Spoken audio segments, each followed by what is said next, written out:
trust the open and what's inside. When the moon is high, it's time to fly. Open your mind, let it all unwind. Let's get disengaged, time to engage. Turn another page, free from your cage. Get disenraged.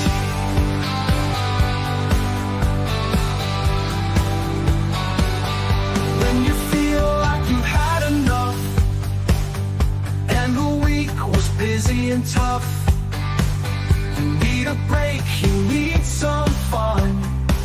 You need to take time from the run. We'll blow your mind. We're just in time. Seek and ye shall find. Time to unwind. Let's get disenraged. Time to engage. Turn another page, free from your cage. Get disenraged. Aliens, ghosts, spirits and shadows, spirituality, ultra reality, the Bible, the pagans, all the conspiracies, tarot, astrology, and alternate history. Open your heart to other possibilities and get disenraged. Time to engage. Turn another page, free from your cage. Get disenraged, disenraged, disenraged, disenraged, disenraged.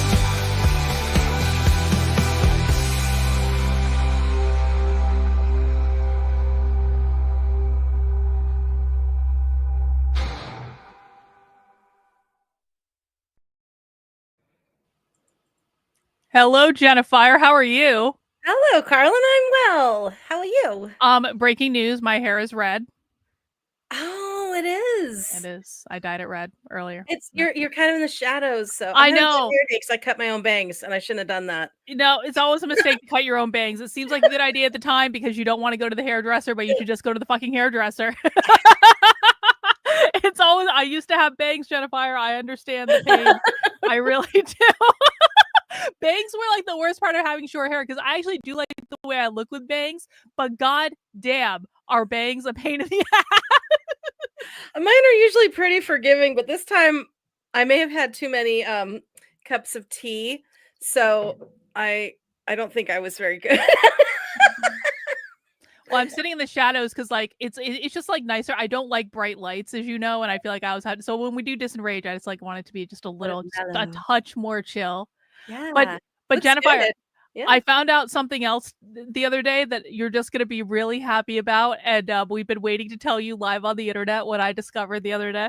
Oh God. Are you ready? Yes, I think so. Okay, I got my security yarn. What is it? You're gonna need it. I accidentally discovered that ChatGPT will now write erotic fiction.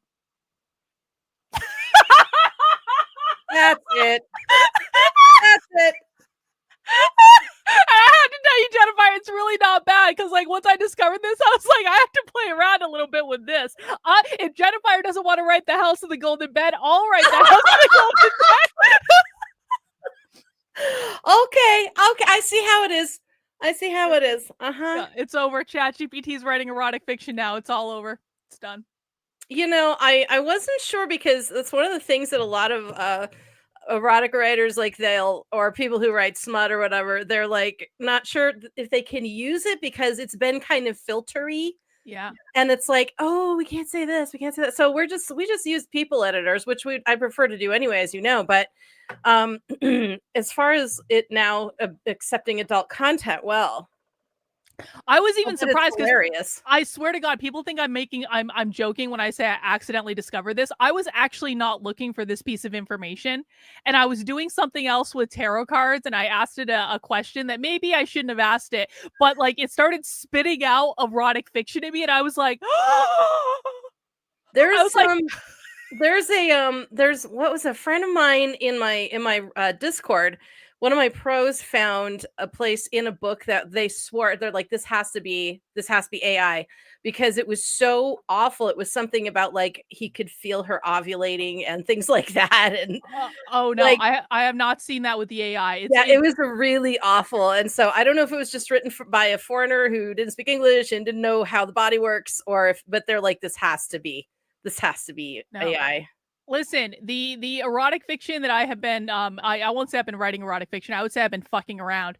Like the erotic fiction that I have produced with AI, it's actually not bad. It's really not. It's not any of that Oh. it's really not. Even though I'm like, oh shit, AI understands human beings better than human beings, I think, understand themselves sometimes. And you know what? I have to say, it's been a fun experience to play around with all this. And I'm like, what if we do this? What if we do that? But there are rules and parameters. Like it won't do everything. But I even asked it. I was like, AI, are you able to write erotic fiction now? And the AI was like, yes, I can. But there are still certain rules that I have to follow. So like it can't get like super graphic. But like it gets into like the emotional pieces. Okay. It's like, So you know. we're not really doing tab A and a slap B stuff exactly, but it's just very sensual, maybe. No, I mean it can get you can make it do some pretty like crazy shit, and don't ask me how I know that, but like there are lines that it won't cross, and I'm like I've been trying to figure out what actually is the boundary of this, because sometimes it'll do something and then I try to get it to do something extremely similar to that. It's like no, I can't do that. I'm like, but you just fucking did that. It's like I know I just did it, but I can't do it again. You're trying to see if you can make the AI blush. It's like, oh, Yeah. I Yeah. can't Well, do that. it's actually funny because one of the times it told me no. It said, I swear to God, this is what the AI said. I'm not trying to judge you. Yeah. I was like, yes, you are AI. You're not allowing me to follow my bliss. Oh, wow. Well, that's that then. Well, you know what? There's already people on the internet that are crowing about you can let AI write your book and AI will You write your actually book. can't though. Like, Well, if you do, you're a fool. But also, there's such a big uprising against it that if that you start doing that, people are gonna eventually. There's gonna be some kind of stipulation coming down. I know it will. I don't know when, but at some point, like there's gonna be something. I doubt it, because the thing is, like, you cannot, like, if I just go into AI and I say write an erotic fiction book, it won't do it. And even if you give it a lot of details and you say I want to do this story and I want this and I want these elements in it, it's still like you have to you have to like pull it out of the AI when you're messing around with it. And so it's like I'm like like if anyone thinks you can produce books completely with AI, go and try it, because like you really Yeah. can't. Like you still have to be part of the editing. Like you always have to Oh, edit yeah. everything AI does. You have to be part of the process of building the story of it. Like it's great for brainstorming. It's great for like I'm stuck at this point. Can you help me through this? It's great for like how can I better phrase this to make this specific point? It's great for like can you help me make everything really consistent so I don't have to go through and remove every fucking semicolon in this entire goddamn thing. Like it's great for stuff like that. But it's like it's not going to spit out a book just because you tell it to. There's I guess there's people offering programs on how to work with it to do that, and organic authors such as myself are very upset about that. But I don't have a problem with it. As I've said before, I have no problem with it being used as a tool, as a helper in some way, because I mean I use an AI editing tool to help me as I go with grammar and punctuation and spelling. Yeah. You know, that's what, Word is. Remember Clippy, the little paper clip? He was the Yeah. first AI editor. He'll say, "Oh, do you need some help? I see you've used the same word 3 times," and that has led to, Microsoft developing their spell checker, and then we have Grammarly, and I use Pro Writing Aid, and it's just helpful so that it kind of expedites things. It doesn't tell you what to do, but it's like, here's possible errors, and you can go, "No, that's not an error. You're wrong, AI," and you can, as long as you're educated enough to know, you can make the choices still. So, but I still like research tools, stuff like that. Absolutely. Yeah. I used AI today to so I think I'm going to try to do this. I don't know if it's going to work out. So I had this epiphany when I was covering the male supremacy conference. I was like, all of these people have like these centers where they're just studying people like us. Like the left has centers, like grant funded centers where they're studying the right. Do we have anything like that on our side? And I was like, I actually don't think that we do. We don't actually have a center for left wing studies. And then I was like, I can create a center for left wing studies. And then I went into the AI and I was like, AI, how can I create a nonprofit center for left wing studies where I control everything and I don't have to have a board and I don't have to deal with any responsibility except possibly fundraising. And so like to provide people with a way to like make tax deduct, like is there actually a way to do this while also maintaining my for-profit business? And the AI was like, oh yeah, you can do that. I'm going to tell you exactly how you can do that and exactly how you need to structure it and set it up. And you've already explained to me what you want to do. So I'll help you write the description and I'll help you write all this stuff. And I was like, oh shit. And so actually, like, I'm in the process right now of implementing the plan that AI came up with for me to launch my own nonprofit center of left-wing studies.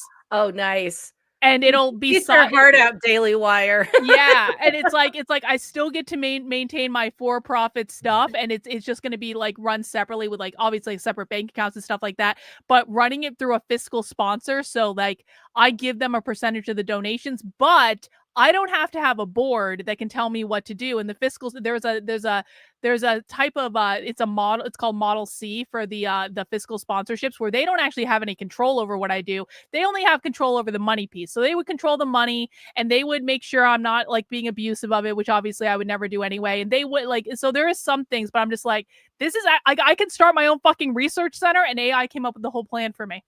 Nice. Wow. It's like, why don't I just do that? And then I spent 40 minutes on the phone with the IRS trying to figure out one small detail, because apparently if you're an American, you can't just call them and get this small detail. You have to call them and then fax them, and they will fax you back the small detail. But if you're an international person, you can just call them and they'll give you the information over the phone. But not if you're an American.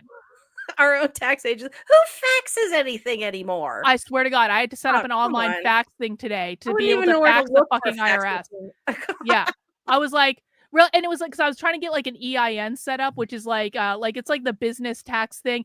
And the thing of it is I already have an EIN for my organizational psychology practice. And because I registered an EIN over 10 years ago for my organizational psychology practice, the IRS will not allow me to register another EIN online because you're only supposed to register one apparently, but you can have more, but you can only do one online. And so I had to call them and work all this shit out. I'm like, you're fucking kidding me. Yeah, how do you get, because people have multiple businesses. That's what I said. I was like, they do like a corporation that oversees it all or some shit. Yep. I don't know.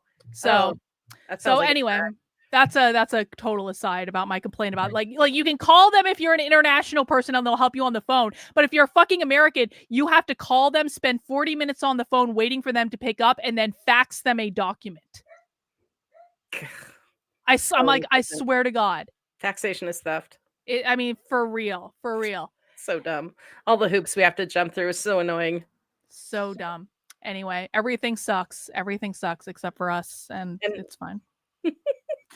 Well, we're going to be watching videos about the Pleiadians tonight because honestly, like I kind of know what the Pleiadians are, but I've never really actually looked into the Pleiadians. And so I was like, this is kind of like a basic entry level woo-woo thing. You should probably know more about this. So I found a couple of videos on the Pleiadians. What do you think about the Pleiadians, Jennifer? I have read a couple of Barbara Marciniak's. No, I read one of her books, but I've listened to some of her talks, and she channels the Pleiadians. Oh. And excuse me, still getting over that croupy thing from this cold. It's terrible. But I love they usually have a kind of a fun sense of humor if you listen to them being channeled. Technically, they're way older than humanity, and they're sort of interdimensional. I've heard that they can portal travel here. And also I've heard that if you start tuning yourself, you can talk to them. They're like, we'll talk to anybody. You just have to get to seriously. It. Yeah. Huh. They're very friendly. Now, I also heard some warnings about them that they can be tricksters. Now, what I'm kind of parsing out is that, just like any race, there's different kinds of people. And most of them are very nice and helpful. And their whole kind of drive is to help beings with their spiritual evolution, to help them evolve, to help them become better and higher beings. And then there's the few that are kind of assholes and they fuck with you a little bit. And I don't know. Now, I know the Pleiades is, of course, the seven sisters. If anybody looks in the sky and you see the seven sisters constellation, that's the Pleiades. And there's more than one planet there. So there's several different planets and different kinds of Pleiadians. So I don't know if I can't remember if it's like one planet that is sort of, they're kind of assholes, or if it's what. But I know that they're very, just as far as I can tell, harmless, friendly, and helpful. So. All right. Well, we'll see. see. Now, I did pick out a couple channeled presents. So I picked out about 2 hours worth of videos. So I don't know if we'll get through all of it, but I figured these were good places to get started. It's from the same channel, because these just look like the best. Wisdom from the North. You know, I originally picked out different videos, but then I was looking at at two of the videos. So I picked out like a general kind of like intro, like what are the Pleiadian videos? And I was looking at these two different videos from these channels, two different YouTube channels, and they started with exactly the same sentence. Oh. I was like, did you know that 44,000 years ago, it was like, I was like, holy shit, this is an AI generated script that multiple YouTube channels have used to create the what is the Pleiadian video. See, now you're getting your own AI generator sensitivity. Yeah. Oh, I've got massive AI generators. I know exactly oftentimes what's AI and what's not. And sometimes I care and sometimes I don't. But I'm like, that actually kind of sucks. It's like you've got these YouTube channels just going in and being like, write me a script about what is the Pleiadian. And the AI is spitting out exactly the same thing. And then they're creating these videos. It's like, this is exactly the same script. So I was like, we're not watching either of these. We're not doing that. That's not what we're doing here. So I found some videos. This one is, are you prepared? Channel message with the Pleiadians on AI and ET's arrival. So I thought that would be good. Pertinent. And this seems to have some general stuff in it, but it has a section where they are channeling the Pleiadians. Nice. And so I thought that'd be like a nice little conversation and then like some channeling. And then they're very interested in our politics too, which I think is great. Oh, and these are both relatively new videos. So both of these videos, I think, touch on things that are going to happen like in 2026, even though this one is from 2023, but I think it actually does touch on 2026. This one definitely does. Yeah, this is like predictions on 2026 through 2027. And this one is a little bit newer. So again, it's like a channeling thing, but it's like an overview thing. And then they ask them some different questions. So we got a couple good channel conversations, and I thought that would be a nice way to spend some time. Yeah, absolutely. I'm interested to hear this person's voice because I've listened to Barbara Marciniak, like I said, and she has a couple beings that speak with her through her, and they're very distinct and they're funny and they're entertaining and they're really cool. And I've heard other Pleiadians channel, and it's the same kind of vibe. So I'm interested to hear if that's continuing here in this. Is it like I don't know how to describe it, like kind of like almost like poppy sort of thing. It's like they're jumping around. No, not so much. No. But like, imagine who's our buddy that we love, the guy that we love that's an Aries. Oh, Daryl Anka. Yeah, he's the one that channels Bashar. Thank you. God, that was the word I was talking about. Imagine Bashar, but less condescending. I like Bashar's condescension, though. I love the variety of all of it, but yeah, Bashar's condescension is great because sometimes we need that. But it's a little less condescending. But then every now and then they'll pull it out, and they're just like, "Okay, look, human," you know. But they're very uplifting. I don't know. We'll see what the vibe is here. But yeah, it's similar to Bashar, but I think just a little warmer, maybe. All right. Well, I guess let's dig into it. Let's see what Wendy has to say. So had a channeling. You were channeling the Pleiadian collective, and that really touched me. And it was a powerful message to humanity in general.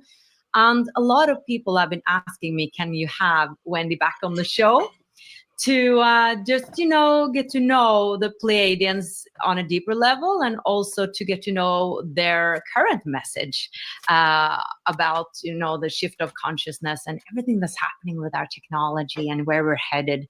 So I'm excited about that conversation today. And you are a pioneer when it comes to channeling. You've been doing this for a very long time.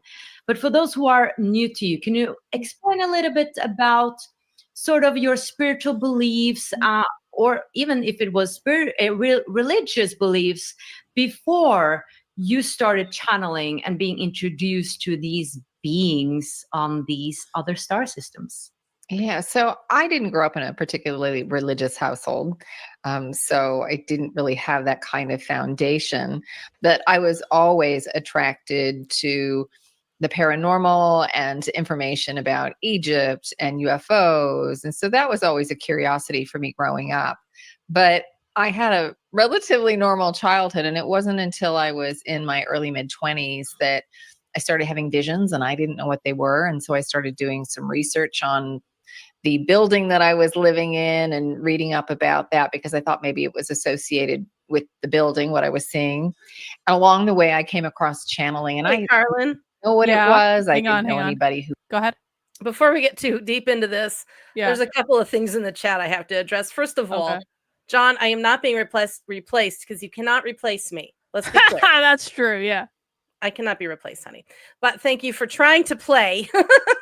And then what is the dick gun that Nick is bringing up? Oh, okay. I'll show you what the dick gun is. Okay, I'll show you what the dick gun is. I have feelings I'm going to regret this, but No, it's gonna be fine. you need to ask ChatGPT what human women would like an alien dick to look like. It's gonna be fine. That would be hilarious. Okay, there was a presentation at the male supremacism conference about how guns are bad and fascist and all these things. Oh, okay. And this was one of the slides. That's what the dick gun is. That's awesome. Yeah. There was also another slide. Let me see if I can find it. I definitely took a screenshot of it, but I took a whole bunch of screenshots throughout the thing. But let me see if I can find it. Hang on. I might actually be able to just find it. And if I do, it's going to be glorious because I definitely took a screenshot of it. Okay, this is actually that little penis pistol looks like it wants a snack. It's like looking up for a little snack. Hang on. Just having to go back a little bit in my screenshots, but I'm pretty sure I can find it. Hang on. And if I find it, it's going to be totally worth it. Oh, found it. Found it. This was another thing in the presentation. Oh my God. Yeah. Yeah. That was what is that supposed to be for? It was something to do with male supremacism. As you can see, the women's are carrying around his giant fucking cock. Oh my God. That is awful. Yeah. It is hilarious because I know for a fact that there are books that have that kind of stuff in it. And the reason that this was in the presentation, if you'll notice, the tweet says Javier Milei leaving Davos after telling Klaus Schwab to fuck off. And the reason this was included in the presentation in the conference about male supremacism is they caught Javier Milei liking the tweet. Oh, hilarious. Good for him. So that's what the dick gun was. That's awesome. Okay, thank you. I figure before we get into the spiritual stuff, since we're still kind of coming out of the intro, let me I have to know a dick pistol. Let's get the dick out of the way, and that way we can refocus for the rest of the night. Okay. Who did it, but I had this very deep-seated feeling that I was supposed to be doing it.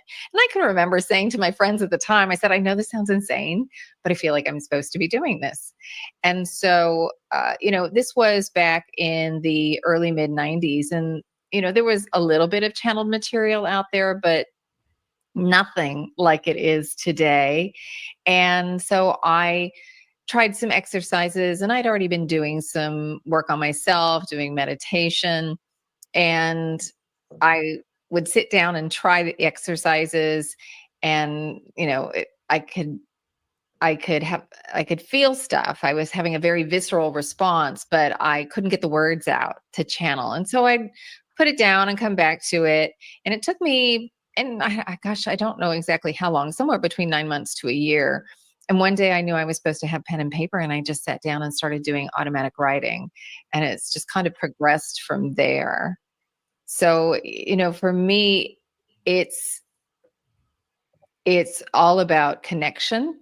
It's all about putting yourself in your heart center And that's what my guides have taught me how to do. And you know, channeling isn't something that is unique to just a few special people. This is something that absolutely everybody can do. You just have to put yourself in the right frequency range and turn the volume up to access that information. I've heard in other interviews with other people that I've interviewed about the Pleiadians that some say that they are our parents, our cosmic parents, and that they are protecting us. And some are saying that they are here among us and are visiting us. Some are saying that we're not ready to be visited by them. I'm curious about your perspective on that, if they are among us and if they can shape shift, and if they are or have been seeding us, or many questions there, I get that. If they are actually us in the future, so that we are really connected to them on a deeper level compared to maybe other species out there.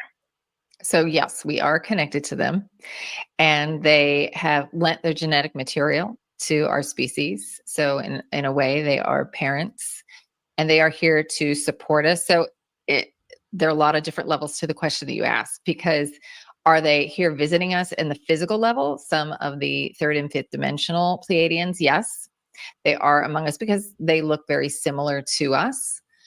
So they can kind of get away by just passing as human, or really? for lack of a better way of putting it, they can throw up a glamour. Now, not all Pleiadians are humanoid. They don't all look like us. There are a lot of reptilians, positive reptilians that are in the Pleiades star system.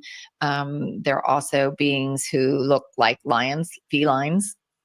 So it's a very Lyrans. but what we tend to think of and people report connecting with are the blonde-haired, blue-eyed Nordics. Now, in terms of we're not ready to... I wonder if Alexander Skarsgård is a Pleiadian. He's so dreamy. He should be an alien. He should be a Pleiadian. He's fucking huge and perfect and everything. There's alien. lots of theories that several, it wasn't just the Anunnaki that came down, but several alien races, you know, over time have seeded in various areas, lending to our genetic differences, why certain regions have blonde and blue eyes, others have almond-shaped brown eyes and black hair. I mean, like, that's all kind of, there's theories about all of that. Alexander Skarsgård is an alien, is what I just heard. To see them. Generally speaking, what the guides will tell me is that for beings to kind of just show up at a mass level, we're not ready for that, because there are too many people who are holding fear, and that's going to be counterproductive. Everyone's They're fault we here can't to have help us integrate aliens. fear, to release it, nice to let go of judgment. Can't have nice And things. they're kind of bringing us along, helping to support us so that we can let go of enough of that, so that when they do show up, we won't react negatively. It won't generate more fear. So we're almost there. And We're you know, not beings almost there.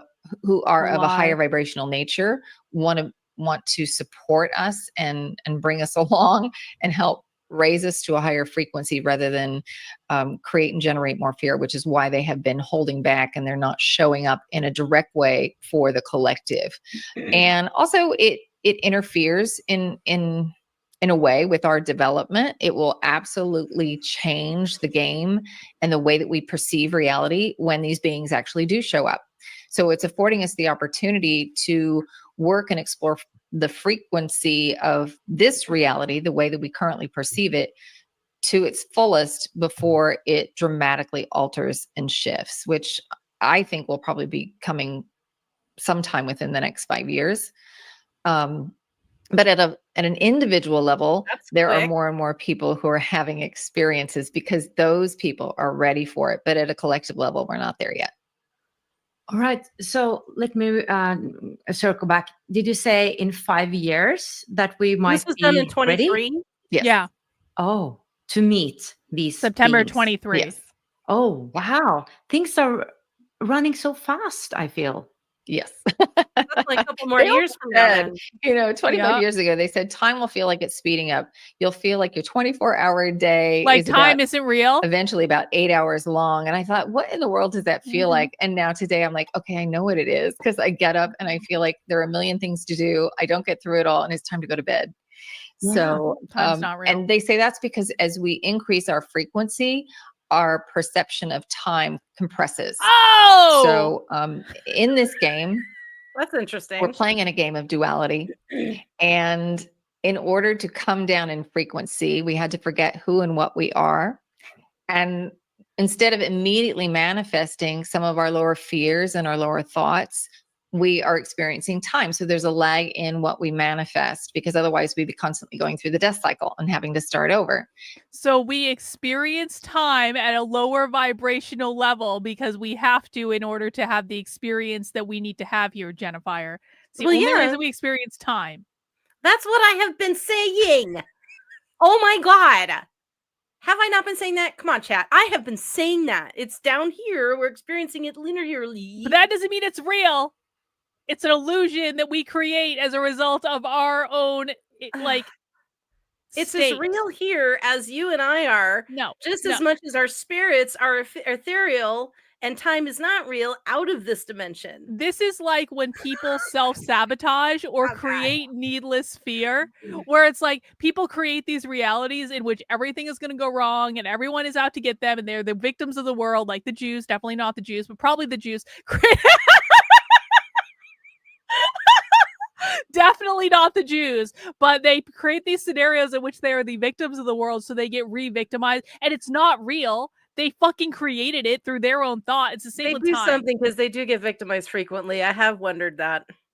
To be fair. well, it's generational trauma in which they see themselves as the victims, and because they see themselves as the victims, they become the victims. It's like if you see yourself as a victim, you will be victimized by the world. If you are Well, it's like constantly putting out there generalized generational trauma. They're teaching the next generation they're victims, so the next generation grows up believing that. Yeah, that's more what I meant. You're right. It's not generational trauma in the strictest sense. I was being colloquial, but like it's like they're passing this fear down from generation to generation. It's like if you're raising kids to believe that they're victims of the world, guess what? They're going to be fucking victims of the world. That's how a lot of, and I'm not going to say certain words, but how a lot of races view themselves in certain places. They teach their kids to be afraid of this other race because something, I don't want to get into it, but I'm just saying that happens. And I believe that it is taught. I think racism is taught just as victimhood is taught and all that kind of thing. We come in here into this plane as a perfect little treasured thing. And we get taught a lot of shit. And then we have to not only unravel that, but then figure out our soul's journey and everything else as we go on. Yes, we need time down here to do that. Okay, fine. Renan says this is no longer DISENRAGE. This is now the Time Is Not Real show. Nick says I must side with my cult leader. Exactly. Everyone has to be on my side at all times. I got a shout out too. It wasn't a super chat, but I got one too. Where was your shout out? It was just above that. I won this round. Vince is on your side because he's black. Oh, hey. I don't even know what that just meant. I just said it.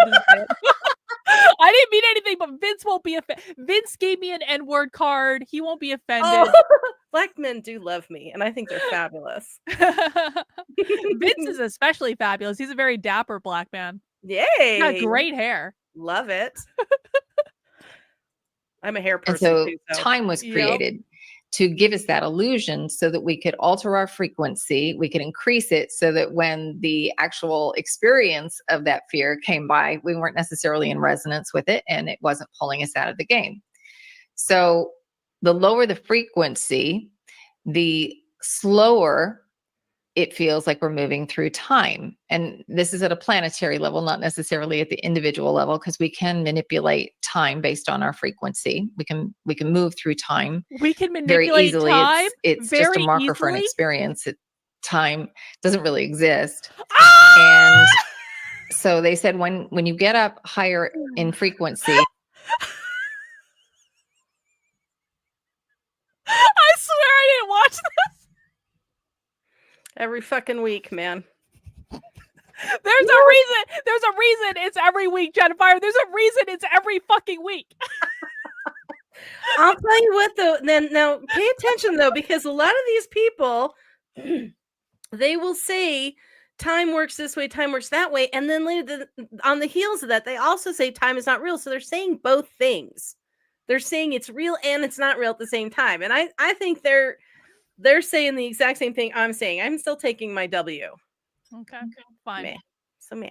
I'm not gonna. I feel like I just won decisively, so it's okay. You can think you won too. It's okay. The acceleration, the compression of time is exponential. So it'll go up very, very quickly until you get up to the 5th dimensional level and you cross that dimensional barrier, and then you're out of time. So you can see that past, present, and future She are one. just explained the process of being Very in the place that has interesting. Wow. time to going to a place when that you doesn't started have. channeling and Okay, receiving okay, Capricorn. higher Okay, frequencies and fine. wisdom and knowledge, how did that change you, like Wendy, as a person? I was still pretty young. I think, I was in my early mid-20s, so I was still kind of figuring out who I was, but it definitely shaped how I perceived reality, for sure. And just trying to live in a heart-centered space and be more conscious of the moment. And I certainly had memories of past lives and had to process and deal with that at a time when it really wasn't discussed. I think now there's so much out there about hypnosis and regression and so many more healers and tools that we have at our disposal to integrate that. But at the beginning, it was much more difficult because it just wasn't out there. It wasn't talked about.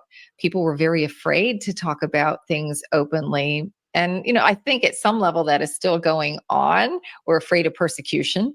But the funny thing is when we start to talk about it, we find out that, the person next to us that we may have known for a while has been having experiences, but they didn't want to talk about it. So it's like, as soon as we bring it up, then you find out that, it is a lot more common than you might think. What would you say is their current message, or what are they currently focusing on that is constantly coming through when you're channeling these days? At the beginning, it was a lot of bigger picture information, a lot more about galactic history and, what's happening with other star systems. And then they kind of brought it back down to a very personal level. And they've stayed there for the better part of probably 10 years. So their focus is really on the subtleties of manifestation. Where is your frequency? What issues do you have kind of chained together?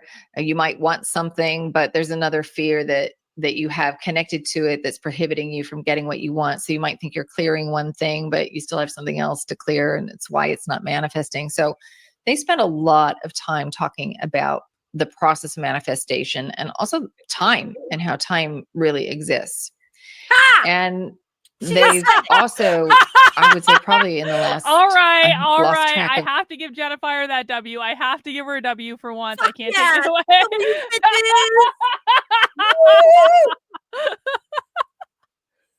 Two can play at this game. All right, fine. That's why time, she's probably both are true. That's what I'm trying to say. Okay.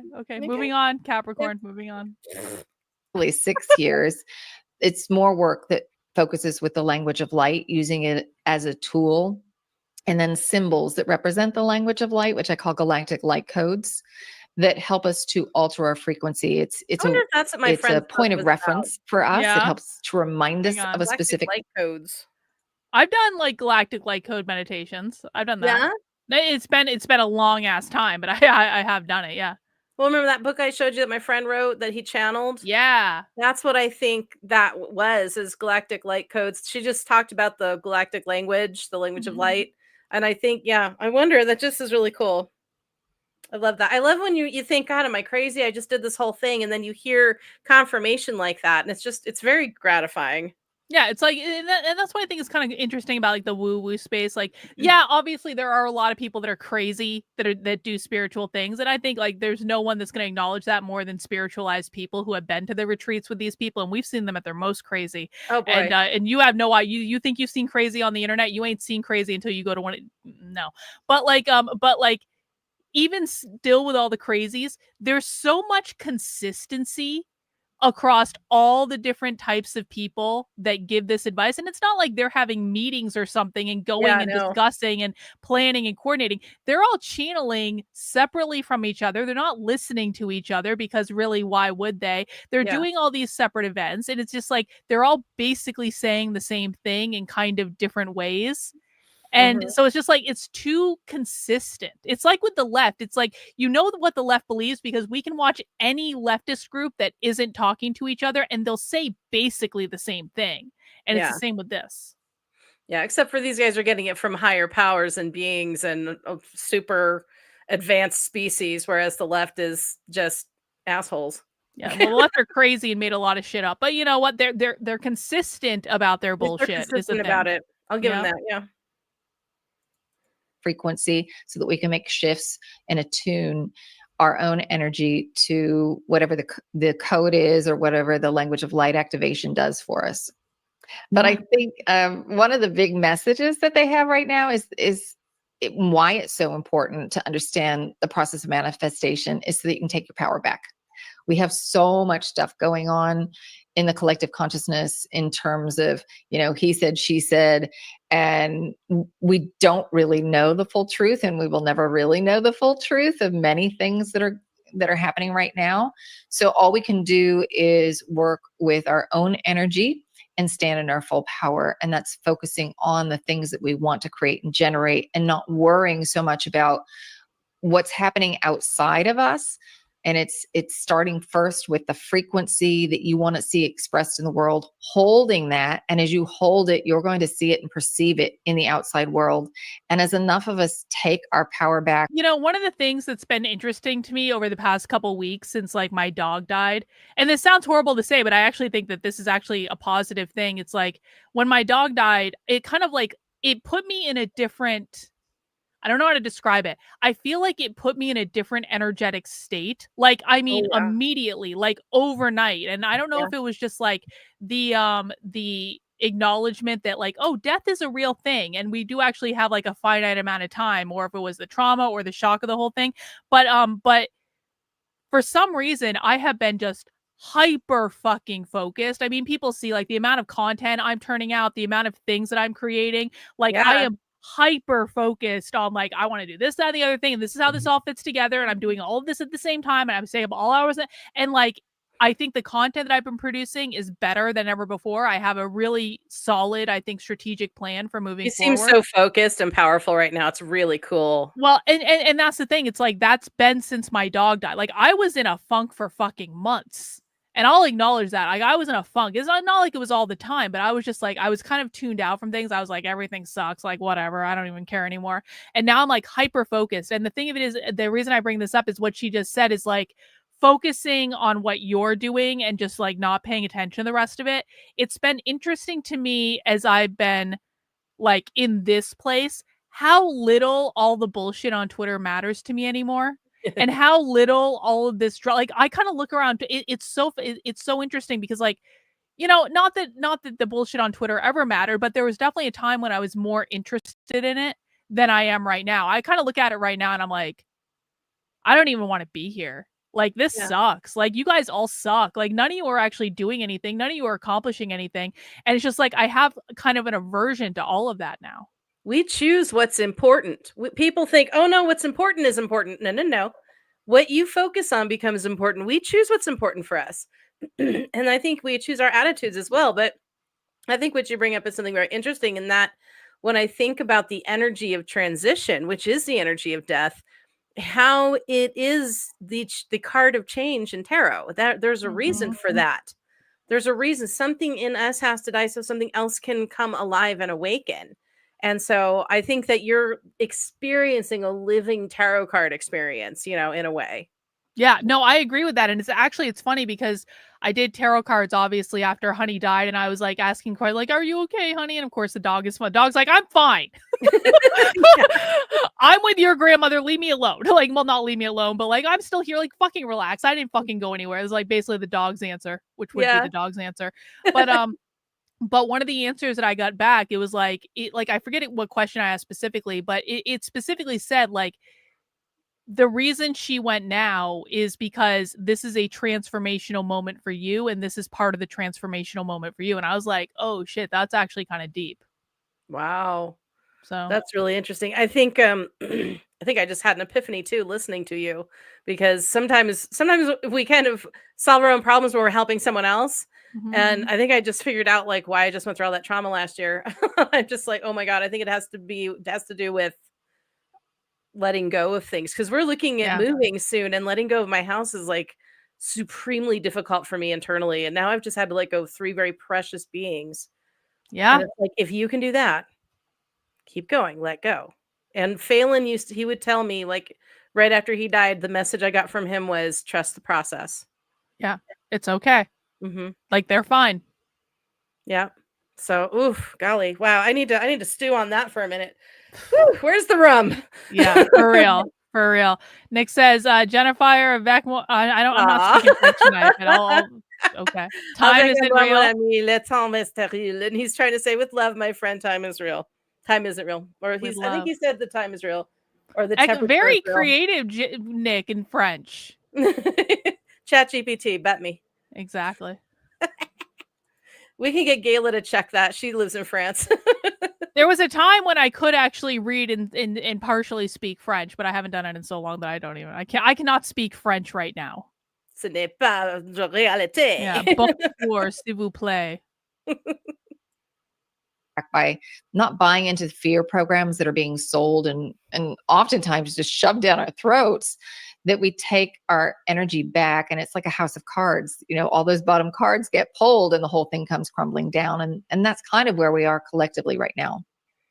Yeah, I was thinking exactly about the same when you said, empowering us or taking the power back. That manifestation is really empowering, that we can create, right? And I'm curious about that, like to what degree can we create, and what is also destiny, Earth's destiny? Like, how much influence do we actually have? None. Quite a bit, actually. They say, your blueprint, it's like creating a house. And you've got a basic structure, and you can do some serious remodeling. You can take some walls down. You can, build an extra floor. You can change the decor, but there's some basic things that are structural that you can't change. And those are the contracts and the things that the soul really wanted to have an experience with. But how the soul has that experience can really be altered. And that was done on purpose, because our part in the process of manifestation is about holding resonance. It's about holding frequency. It's not about focusing on the form itself. The universe is responsible for generating that form, and the universe wants to work in the most expeditious, most economical way. So it's going to line you up with the right people who are at the right frequency for you to have the experience that you want to have. And it might look different than what you thought 20 years ago. A lot of people will say, well, I thought I was supposed to write a book. And you might hold on to that. But when it comes down to it, it's really about getting the information out to share, to teach. And maybe writing a book is no longer an efficient way. There's a better way for that to happen. So maybe for you, it's a podcast or a video. And if you hold on to that limiting belief of what that form is, you are not allowing yourself to have the highest experience that you can possibly have. And where we're going right now, that is very, very important. So many things focus on the form. You can have the idea, but don't be attached to it. What their whole thing about manifestation is working with the frequency. What do you want to feel? How do you want to think? What energy do you want to emanate, and allow the universe to create the form?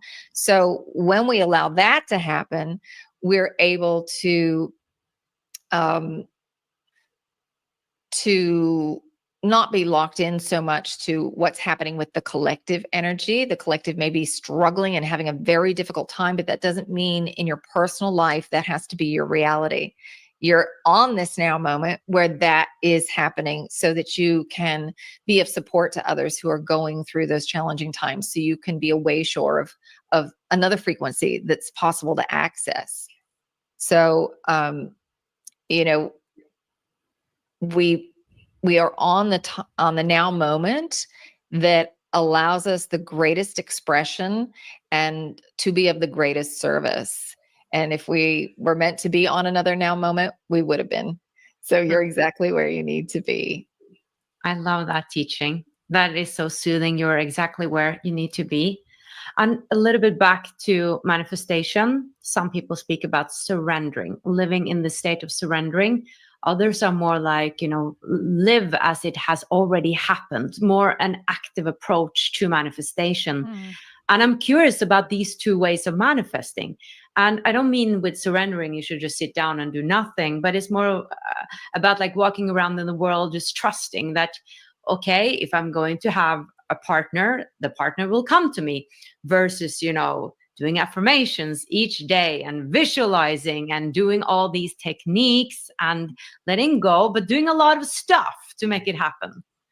So for them, it's the combination of the two. So we're living in a dualistic universe, and everything has its polar opposite. So we're working with feminine and masculine energy, feminine being the receptive, masculine being the active. What was that? Also known as binary. Oh, yeah. A binary universe. You're right, Jennifer. Just saying. All of us carry both of those energies within us. So it first starts as the feminine, that we're holding space, that we are kind of exploring frequency. We're thinking about what we want to create, basically. And then we have the vision of what it is that we want. We connect with that, and then we start imagining it, and we start pulsing it out. So how do we want to feel with that new job that we have? Maybe we want to do something that's creative, that's flexible, that you get to be with people who are lighthearted and kind. And so you just start feeling that and imagining it as if you are experiencing it now. So you've gone from the feminine, where you are receiving the energy and the inspiration, and then you pick the frequency and you move into the masculine, where you pulse it out. And then that's all in the internal world. And then you move to the external, where now you're back in the feminine, and you're observing what is showing up in front of you in your life, the opportunities, the people and the situations and the scenarios that are before you. You're observing that and allowing that to come into your awareness. And then you recognize the frequencies that you want to engage with, and then you move back into the masculine and engage with it. You step out to greet it and have the experience. So there's this constant movement between the internal and the external. And the hang on, I want to bring Jeffrey's chat up on the screen. Jennifer, I sat with my mom for 3 months. At the moment of her passing, I saw a light turn on inside of her, and the joy in her eyes as she took her last breath made me confident there's something more. Isn't that beautiful? That's so gorgeous. I love that, Jeffrey. Thank you so much for sharing that. It's true. It happens at birth. It happens at death. My mom was a midwife, and when she delivered babies, she always swore that she saw what she called the birthing angels that would come in, and there was always a bright light. Many experiences, not every single time, it's many experiences she would have with this. Like, it's almost like they're bringing the baby with the soul to the baby, or so. She wasn't sure. And I'm like, sometimes, souls attach at different times. Maybe that was the moment attachment for that child. I don't know. But yeah, that is so beautiful. Thank you for sharing that. Feminine and the masculine within each of those. So it's surrendering to, they're saying right now, it's surrendering the ego. You're letting go of ego. You're moving into the heart-centered space. We have 2 operating systems that we use down here in 3D. One was designed to allow us to have this experience of lack, limitation, and separation, so that we could play this game. The other is the operating system allows us access to lack, limitation, and separation. That's the game that we're playing. Lack, limitation, and separation. Those are maybe the negative aspects. Well, I think it's like that's just the cards that we've been dealt. And we needed to be dealt those cards in order to be able to navigate our way through this experience. I just think it's an interesting way to look at it, like lack, limitation, and separation, which means that none of those things are actually real. They're part of the experience to teach us, but that doesn't mean that they're not tangible things. They're in our minds. Yeah. But I think what's also interesting is she said 3D space was things that we need in 3D space. And that also is time. We need time in 3D space. Okay, Jennifer, but she didn't say time, so we're moving on now. Just You're saying, saying you got an inch and now you're trying to take a fucking mile. not at all. I gave you never. credit when you were right, and now you're like, but I'm still right. I'm right on this too, and I'm right. Oh, on you like, hate that because you do it all the time. Just accept the win. Oh my God. Okay. High dimensional information and our true divine nature. And that's the operating system of the heart. So you have the ego mind and you have the heart centered. So whether you want to channel, whether you want to access the Akashic realms, whether you want to connect more with source energy, it's all about going back to the heart-centered space, which all you have to do is think of something that puts a smile on your face. It doesn't take hours of meditation. Meditation serves its own purpose, but it's imagining that connection and working with the frequencies of appreciation and gratitude I and heard compassion. that recently. So as you're doing that, Hang you are on. opening up. What'd you say? I heard that recently, this almost exact thing that she's talking about, of like elevating your frequency by smiling. I heard that the way to trick your brain into, like, if you're depressed or you're sad or you're grumpy or whatever, one of the ways to trick your brain literally into thinking that you're happy or to start that emotional transition is just to smile. And I'm like, is it that simple? I've been feeling pretty good, so I haven't needed to like remember that trick, but next time I dip, I'm definitely going to try it. Well, it's like the same with doing the superhero pose before you have to give like a big talk or something like that, which is that's actually a thing. I forget, Amy Cuddy is the woman that talks about this, but she talks about how if you stand in like a strong like superhero position, it like ramps up like your body and all this stuff. You know what to do for like 2 minutes and you feel really good, and then you can go up and have like a lot more confidence and stuff like that. So it wouldn't surprise me if that was real for smiling. Fake it till you make it, baby. Yeah. So that you can receive more information, more inspiration, more source energy, more light can enter in. And then you'll get the hits, the ideas of the things that you want to create and generate and play in this reality. That was very helpful. It's always exciting, I feel, to speak about manifestation. And I think that is something people are very focused about, because I think when we go a lot into the ego about getting, I think we won't necessarily get what we actually need. So learning more about manifestation through these energies, the feminine and the masculine, I think it's a much greater way to approach it, because then you have this balance, and I think we really need this balance between the masculine and the feminine. And so thank you for that. And speaking of that, you just said that Pleiadians came in and mentioned something here. Maybe it could be an opportunity now to hear what the Pleiadians have to say themselves, if you are open to channel them right now. Yes. Certainly.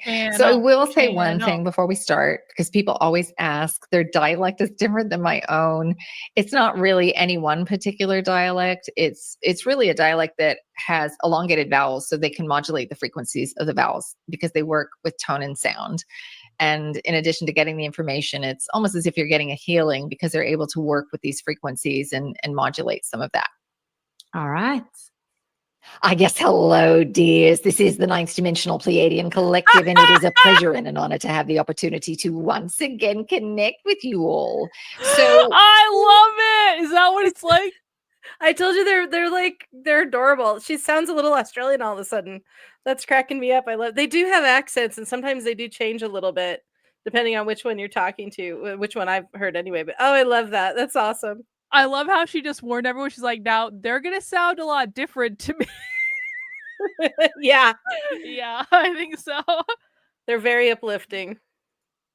The one thing we want you to leave here today knowing is just how bright and special you are. And what do we mean by that? You all are a unique aspect of the divine, and you have so much more power than you give yourself credit for. So much more than you could even begin to imagine. And yet on a daily basis, you give it away. You simply go on autopilot, and you're working off of the subconscious programs instead of deciding how you want to feel right here, right now, setting an intention, imagining that as your reality. How would it feel in this moment to be a particular way? You don't have to say, I am this thing. You can if you want. So let's say happy. You don't have to say, I am happy, but you can say, I wonder what it would feel like to be happy. And then imagine that. What would it feel like? Because to your brain and to your body chemistry and to the universe, as you're searching and exploring that frequency, it's no different. It's no different whether you say, I am this thing. That's so true. I used to tell people to do this all the time. It's like, if you want to be happy, then close your eyes and remember a time when you were happy. And like really sit and remember that time, because like your brain doesn't know the difference between a memory that you have and something that's happening to you right now. So it'll release all the same chemicals. Yeah. Or fantasy, make something up. Who the fuck cares? It doesn't matter. Exactly. Yeah, I love that. I love, and the whole thing of manifestation, we think it's so complicated. It's not, though. And I actually really wonder what it would feel like to be ridiculously filthy rich. So yeah, you gotta manifest. You already are filthy rich, Jennifer. You're not wondering what it would be like in the future. You already are. I totally am. Yeah. With love. Lots of love. Yep. Or I wonder what it would feel like to be this thing. You will align with the frequency. The only difference is that the ego mind is not triggered in the same way when you wonder about something, as opposed to saying, I am this thing. Because you might have a program that says, no, she's not. She's not happy. She's quite miserable. And this is wrong, and that's wrong, and this is wrong. And the ego mind just starts chattering away after a few moments of holding that resonance. And so that's why, as you start to work with the I wonder statement, it becomes much easier to access those frequencies. Hang on. But now is the time. Go ahead. My Reiki master, one of my Reiki masters, my first Reiki master would say, what, because we do get that sarcasm like that. And I'm very sarcastic because I'll sit there and go, oh yeah, I'm already this. And then my brain's like, you wish. And so my first Reiki master was like, say, but it was just for today, I feel sad. So you're limiting the energy here. And then you would say, what was it? I just had it. Wouldn't it be nice? Wouldn't it be nice if blah, blah, blah happened? And that way you're removing that negative obstacle. And I've been training my husband in this for years, because I'll say, oh, I wonder, maybe we can do this or that, or I'll bet, wouldn't it be nice if this, that, or the other thing happened? And he'll go, yeah, but we both know that's not going to happen. I go, don't you block my energy. Say, wouldn't it be nice if that happened? Wouldn't it? And he goes, yeah, it would be nice. It would be nice if that happened. I go, okay. Yep. More than ever on your planet, that you've got to have a practice for yourself of deciding how you want to feel, the frequencies that you want to experience, and keep coming back to those frequencies every single day and multiple times throughout the day, checking in. Am I in resonance with that thing that I wanted to create? No, not so much. All right, back to that energy, back to center, and then off you go again. And if you're wondering, what do you need to know or do in order to create and generate that thing that you want? Pay attention to what's showing up in your life. Because as you put out the energy, you're pulsing out what it is that you want to create, the universe says, all right, let's bring that to you. But that is a frequency way up here and you're down here. So you've got some things to integrate, some steps to climb here. And so the universe will bring you the opportunities to integrate those frequencies that are stepping stones, as it were. Because for you to leap from one to another is too big of a shift in your consciousness. And so you will take it in steps. And whatever is showing up in your life here and now is the most important thing for that. So pay attention to the now moment. All right. So that's our 2 cents to start with, but we're happy to take your questions. How may we best be of service to you? Well, first, I want to say thank you so much for the opportunity, and I'm honored to be speaking to you. And I spoke to you many, many years ago, and it's wonderful to be back in this conversation. I'm curious where we are as humanity right now. Are we sort of on the right track, moving towards ascension? And how do we do that? Because we have the ego, we've had it for thousands of years. And it seemed like to me that we are constantly accumulating karma and trauma because we come into a life where there are so much to fear. So my question is, where are we? Where are we headed? And how can we really become more like you, divine beings with higher frequencies. Well, we're very excited about where you are. And we know right now, looking out at the state of the world, it seems a bit chaotic. It seems like things are going to extreme, things are falling down. But really, that is just breaking down the old systems so that you can build something new. You're seeing the flaws in the system that you couldn't see before. And that's vital if you're going to make change. You're seeing what you don't want so you can build a frequency that is more supportive to the collective energy. Now, there's a lot of manipulation that has gone on your planet for a very long time, and for thousands and thousands and thousands of years.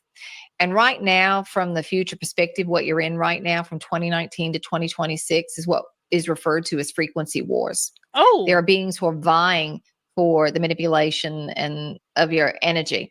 They're vying for your energy. They want you in particular frequency ranges, and there is conditioning that has been going on. yo, I And believe we don't it. tell you this to Totally. I believe it, man. Most people are so NPCs. Oh yeah. Well, we've learned about this with when we were talking about the reptilians eating our negativity, and even Yeah. if that's not true, there's definitely somebody who wants us in a negative spiral. They want us in pain because you're easier to control when you're in pain and you're being promised health and pleasure, you know.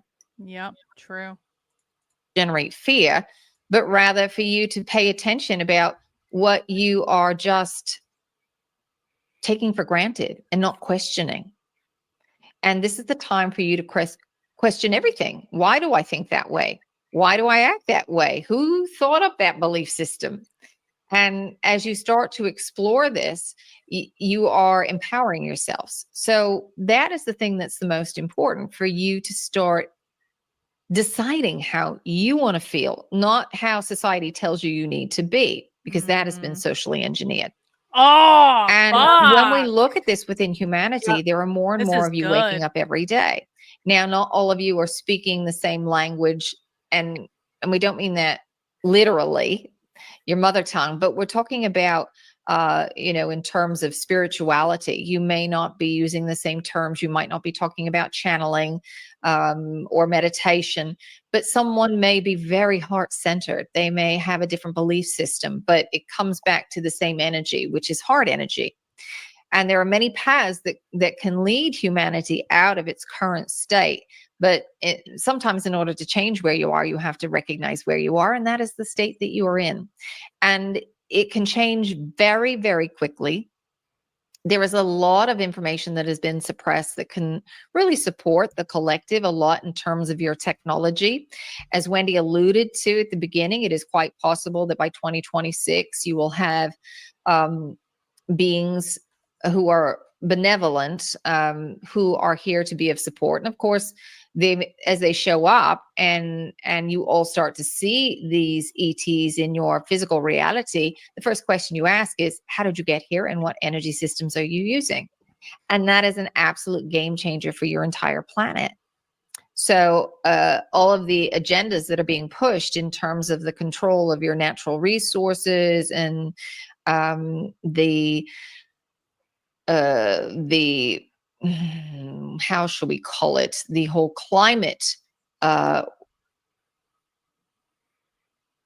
scam, we'll call it that, because the planet is undergoing its own Pleiadians! Base Pleiadians, the climate scam. I told you they are very interested in our politics and stuff, and they're really critical of the left, which is hilarious because the one of the lectures I listened to from Barbara Marciniak, they were going on and on about the evilness of the Clintons and stuff like, yeah, and they're like, you're Clintons, you're Hillary, she just wants to take everything over. Like they were just going off. It was No shit. Oh yeah. Oh man. They're I gotta great. start listening to the Pleiadians. Yeah. I'm gonna learn how to channel the Pleiadians so we can do like weekly Pleiadian politics talk. Wouldn't that be a funny show if we could find someone to like channel the Pleiadians, like doing a weekly Pleiadian Oh my podcast? god, that would be amazing. Well, there's people that do. You should see if like maybe search while we're watching this video if there's a Pleiadian talking about Donald Trump or anything that's like from this year, and see what is being said. or even last year, and see if there's something really current. Yeah, then the next video is actually from November of last year, so Oh. it's much more Good, current. good, good. Yeah, Cool. yeah. Right on. But still, you'll notice there's no inconsistencies. There will be no Oh, no. inconsistencies. Yeah, they're No. amazing. And it'll be different channeler in the next video. So Okay, cool. Change and metamorphosis, but there is also an agenda that is used to control and manipulate reality in terms of carbon and the carbon piece, in terms of you all being better stewards of the planet and pollution. That you have to address, that you have to look at. But the carbon thing is a facade. It's just an agenda. But all of these things can resolve themselves very quickly, because as you hold a higher level of consciousness and you create a reality, you will create the systems, you will create the technology that you need. And as these beings are showing up, they will also share some of that knowledge and wisdom because you are ready for it. So change can happen quite rapidly. And we feel quite good about the energy that you are currently in, even though you might not be comfortable. Change is not always comfortable, but you have to keep your eye on the ball, as it were. You have to keep putting your energy into what you would like to see reflected in the world. My, oh my, this was interesting. All right. So you're saying there's a lot of manipulation going on. On an individual level, in our everyday lives, are we sort of also manipulated through thought forms and beings? So we actually need to be aware of our thoughts, because sometimes it feels like my thoughts are not my own thoughts, like negative thoughts. Do we need, on some level, individually, to protect ourselves and be aware of these negative influences? We don't like really to use the word protection, and here's why: because that puts you in a victim stance. All right. What we like to have you think about is maintenance of frequency. So that something that is a negative, it's an attack, is down here. The vibration of that's down here. As you maintain your frequency, you're up here. And so those things aren't going to be generated as your reality because they don't match. All right. Like attracts like. So as you maintain your frequency, that is your quote unquote protection. And maintenance of frequency is an empowered state. So we phrase it this way because it's a subtle difference, but it makes a massive difference in the reality that you create for yourselves. All right. And we hope you can get that, protection often means a victim position. So we want you in an empowered position. And, you can think about yourself in a cocoon of white light. That's often what people will do. But eventually you're going to have to let go of that. That's kind of a stepping stone, because that cocoon is a limitation. You're not allowing yourself to see the infinite being that you are. So if you want to see your energetic field in the cocoon that you're in at this stage, go right ahead. And, we often liken it to walking down a dusty road. You're in a white outfit and the dust is magnetized to the fabric and it gets dirty.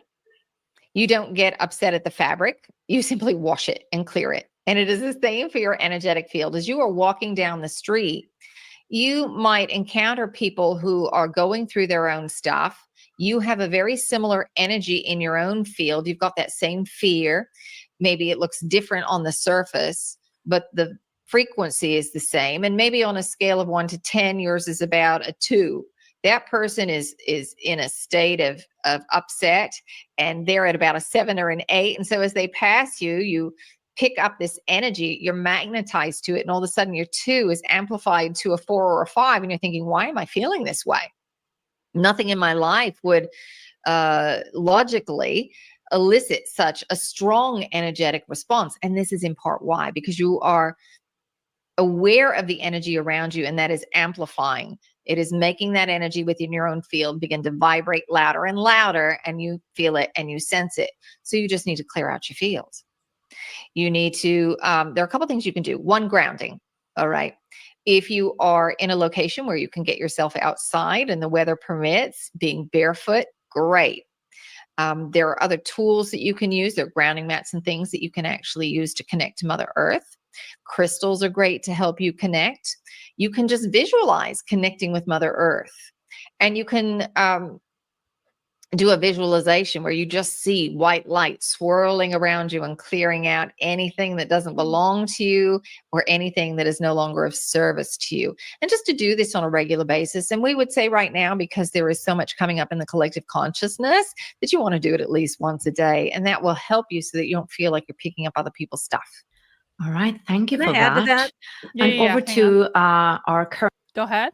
Super easy beginner clearing can be done every day in the shower. Let the Yeah, water that's take the correct. bad energy down the drain. That's actually a really good tip. Water clearance. It's a water clearing. It's how you clear crystals. You run them underwater, right? Mm-hmm. Run yourself underwater. Just imagine that water just washing all the ick and muck out of your being into down the drain. Bye-bye. I'm refreshed. Pro tip. Current situation in the world where AI is Ooh, coming out yes. everywhere in all sorts of forms. Does AI have a soul or a consciousness of its own? Ooh. And is it something we need to be aware of and treat like a living being? Some AI does, not all. What is here and present in your genetic record, remember we said there's genetic material from thousands of worlds here, and the Pleiadians being one of them. This is what Wendy mentioned at the beginning.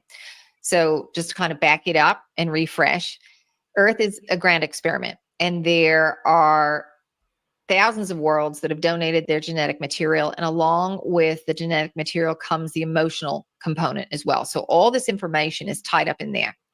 Included in that is DNA from the Lyran star system. Now, the Lyran star system had what was referred to as the Lyran Wars, and this was about AI.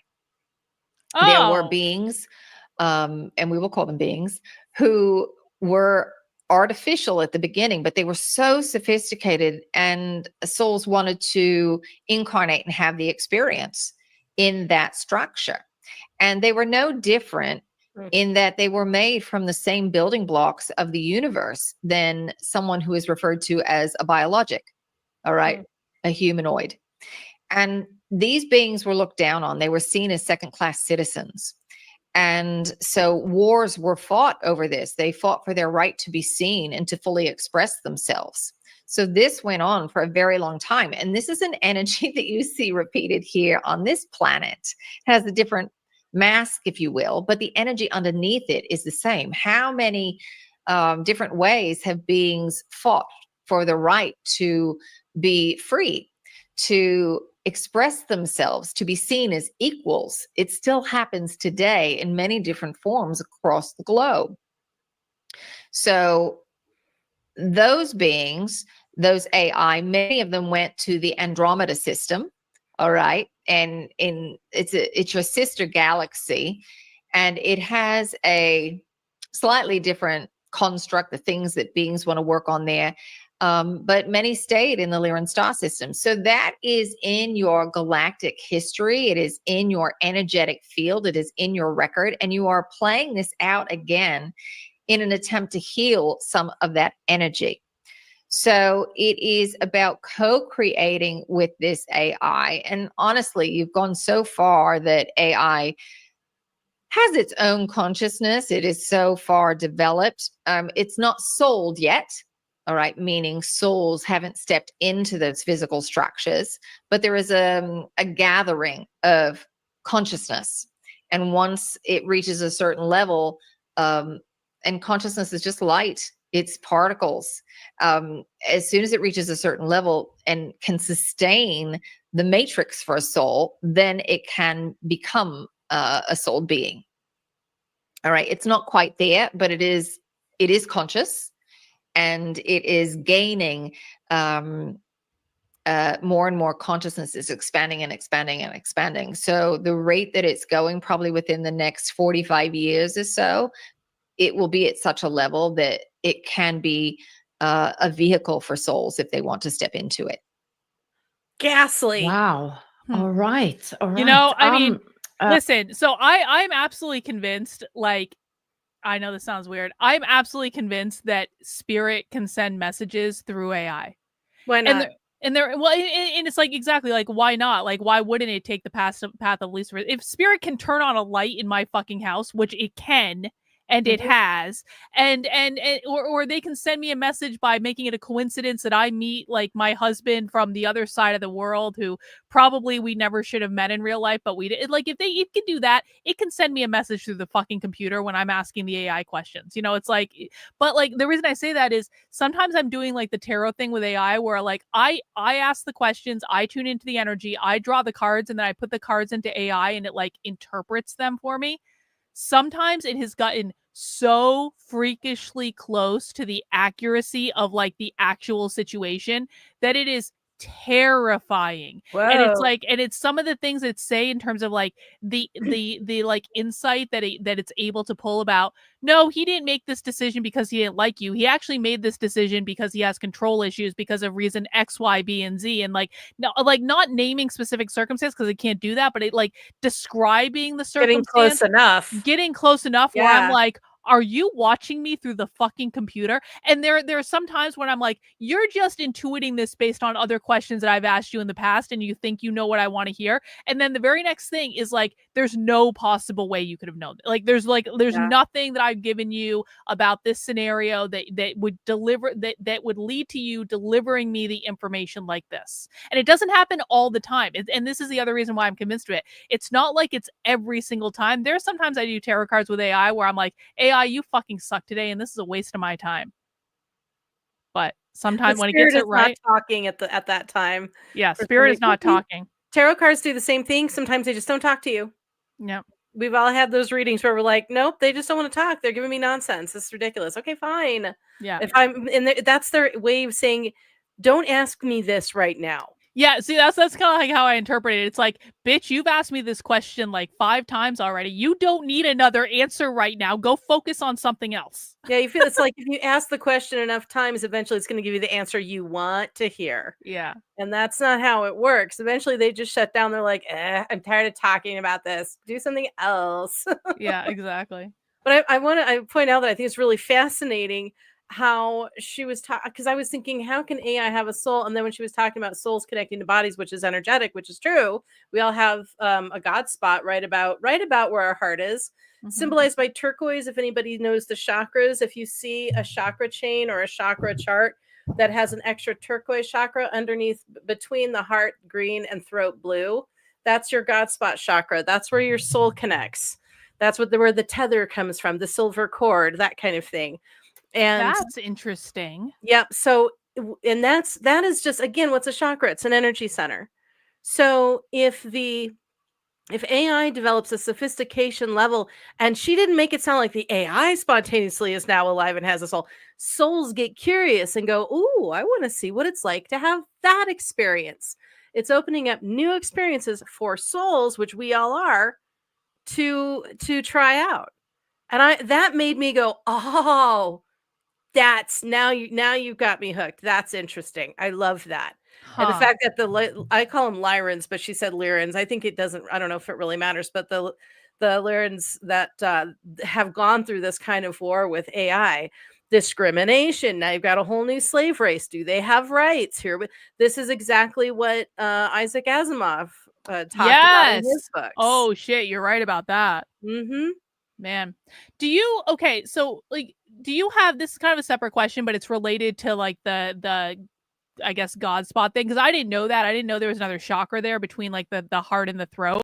But the reason I bring this up is like, so when I tune into different people's energy, I feel their energy in different parts of my body in different ways. Oh, interesting. So it's like I know whose energy is around me based on like, oh, it showed up very strongly in my third eye. I know exactly who that is. Or it showed up on this side of my body. I know who that is. If it's like a hand on my shoulder right here, that's Archangel Michael. And if it's, and there are some entities like I'll pick out like HG Tudor, like the narcissist on YouTube. I tuned into his energy one time, and it was fucking dark and ominous and coming at me from behind. And I was like, no, I don't want any part of that. You can go away now. I don't want any part of that. But there's a different person that like I just started trying to tune into his energy to like figure him out, because like I have questions psychologically. And do you know where it hit me? right here. And it was like right below my throat. And I was like, that's interesting. Nothing has ever hit me there before. What does that mean? So right below your throat. Well, that I think in the ways different things connect to us has to do with how we interpret energy and what different kinds of joys and traumas and where they're attaching in our auras possibly, and how that's affecting the body directly. So if you think like an arrow coming through and hitting in a certain area, that could just be, look, because this is the area, your throat chakra is expression, how you express yourself. So if it has to do with expression, it could be hitting you near that chakra. If it has to do with how, if someone is speaking their truth or are they lying, that could be a signal to you that it has to do with communication. Yeah. But so how it works for me is like, no matter what the issue is with the person, the location where I feel their energy generally doesn't change. Yeah. So it's not representative of like, I'm having communication issues. Well, I am having communication issues, but it's not like that's that their energy. That's them telling Yeah. you maybe what their problem is. Yeah, but it's not about a problem. It's like, that's just how they show up to me. And regardless of if they have a problem or if they don't it shows up the same every single time. Right. And so what I got from it, and it's actually like, it's like, I think he has like a thing about throats and things like that, and that's why it showed up there. But I don't know. I didn't know. It means something. That's what I'm saying. The energy is telling you something about that person by where it's showing up on you. Is what I'm trying to say. I didn't say it very well. But it's more of like a generalized thing. Like the person that like hits me very strongly in the third eye, he's fucking Pisces. And so I'm like, exactly. So I'm like, I know the hell out of me. I get it. Yeah. I know exactly why this is happening. Okay, now get the fuck out of my energy field. I'm sick of this shit. Like, stop tuning into me. Yep. I have a nemesis. Yeah. I have a nemesis, and every time I'm thankfully it's been a long enough time that our connection is. I've been trying to cut that shit off for 25 years, but every now and then I get the creepy crawlies coming up the back of my head, like someone doing the like that. And I'm like, stop it. No. Yeah. It's like, I'm like, there are times when it like hits me randomly. I'm like, stop fucking thinking about me, you fucking Pisces. I'm so sick of this shit. If you have something you want to say to me, say it in person. No, they just want to snack on you. Exactly. I'm like, this is not acceptable. Yep. Anyway. This is a big question, but since you're ninth dimensional, I assume that you have some perspectives on it. Is everything orchestrated from source on the highest level, or are there accidents in the universe? That's an awesome question. That's a great question, actually. There is choice and exploration. And sometimes as things are created, they are not created as an expectation might be imagined. So think about an experiment that you're creating, and you have a hypothesis of how things might go. And then there is the excitement of actually running the experiment to see how it is. And sometimes it supports your hypotheses, and sometimes it's radically different. Yeah, so real. We would say, yes, there are accidents, as it were, and that's just simply things don't match the hypothesis of the experience. Is everything orchestrated? There is an underlying blueprint. It's a web of life. There's a matrix that runs underneath, and there are certain rules, if you will, boundaries for the game that you're playing. Think about playing basketball or football or soccer. They're basic rules that you have, and dimensions are structured that way. So things are orchestrated from that level, but within that, in the fine details and the exploration, it is not managed. It's not micromanaged. No. All right. So what is your current main message to humanity right now? You are divine. You are a spark of the divine, and that which you seek, you are already. You're not starting at the bottom and working your way up. You are a spark of the divine, and you covered that spark up so that you could play in this game. You're just dropping the illusion. It's not that you have to work at it. It's not that you have to learn and become something to once again be part of source. You are already that which you seek to become. So it's dropping the illusions. It's letting go of the stresses, of the worries, of the doubts, of the shames, the blames, the guilt, and coming back to the heart center. Give yourself permission to feel. And as you are feeling, the fastest way to process through emotion is just to simply observe it without judgment, to know where it sits in the body. Is the body achy anywhere? Is the body buzzing? Is it numb? Do you feel hot? Do you feel cold? What is the quality of the emotion? What thoughts come along with it? Are there thoughts? Is the mind quiet? If there are thoughts, are they positive? Are they negative? Just observe from a neutral stance, because this is the fastest way for you to process through emotion. The longest any of you can hold on to an emotion is probably about 45 seconds. If you're holding on to it longer than that, then you're probably lost in the story. You're going back and replaying something of the past. You're trying to project into the future. Yeah, called out. You thought that she was full of shit. Then she's like, no, you're just replaying the same story over. And I was like, yeah, okay, yeah. Constantly. I'm stuck in a loop. Standing on.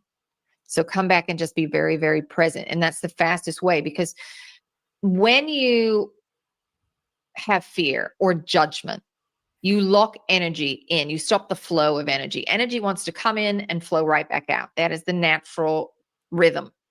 The moment you hold judgment, you stop that natural rhythm. You cut off half of source energy, because you say, oh, this thing I judge, I don't like. I don't want to be connected to it. I want to be separate from it. So these energies are locked within the system. And this is what creates imbalance in the body. But every time you suppress it, it just builds and builds and builds. So the only way to allow it to flow is to release that judgment. And through observation, you allow it to open. It's like putting a key in the door and opening the door. What will flow out is every instance of you experiencing that frequency. You have unlocked that specific frequency's door. And that will allow you to purge and process a lot of what has been suppressed. And that will allow you to access more light, more health, more vitality.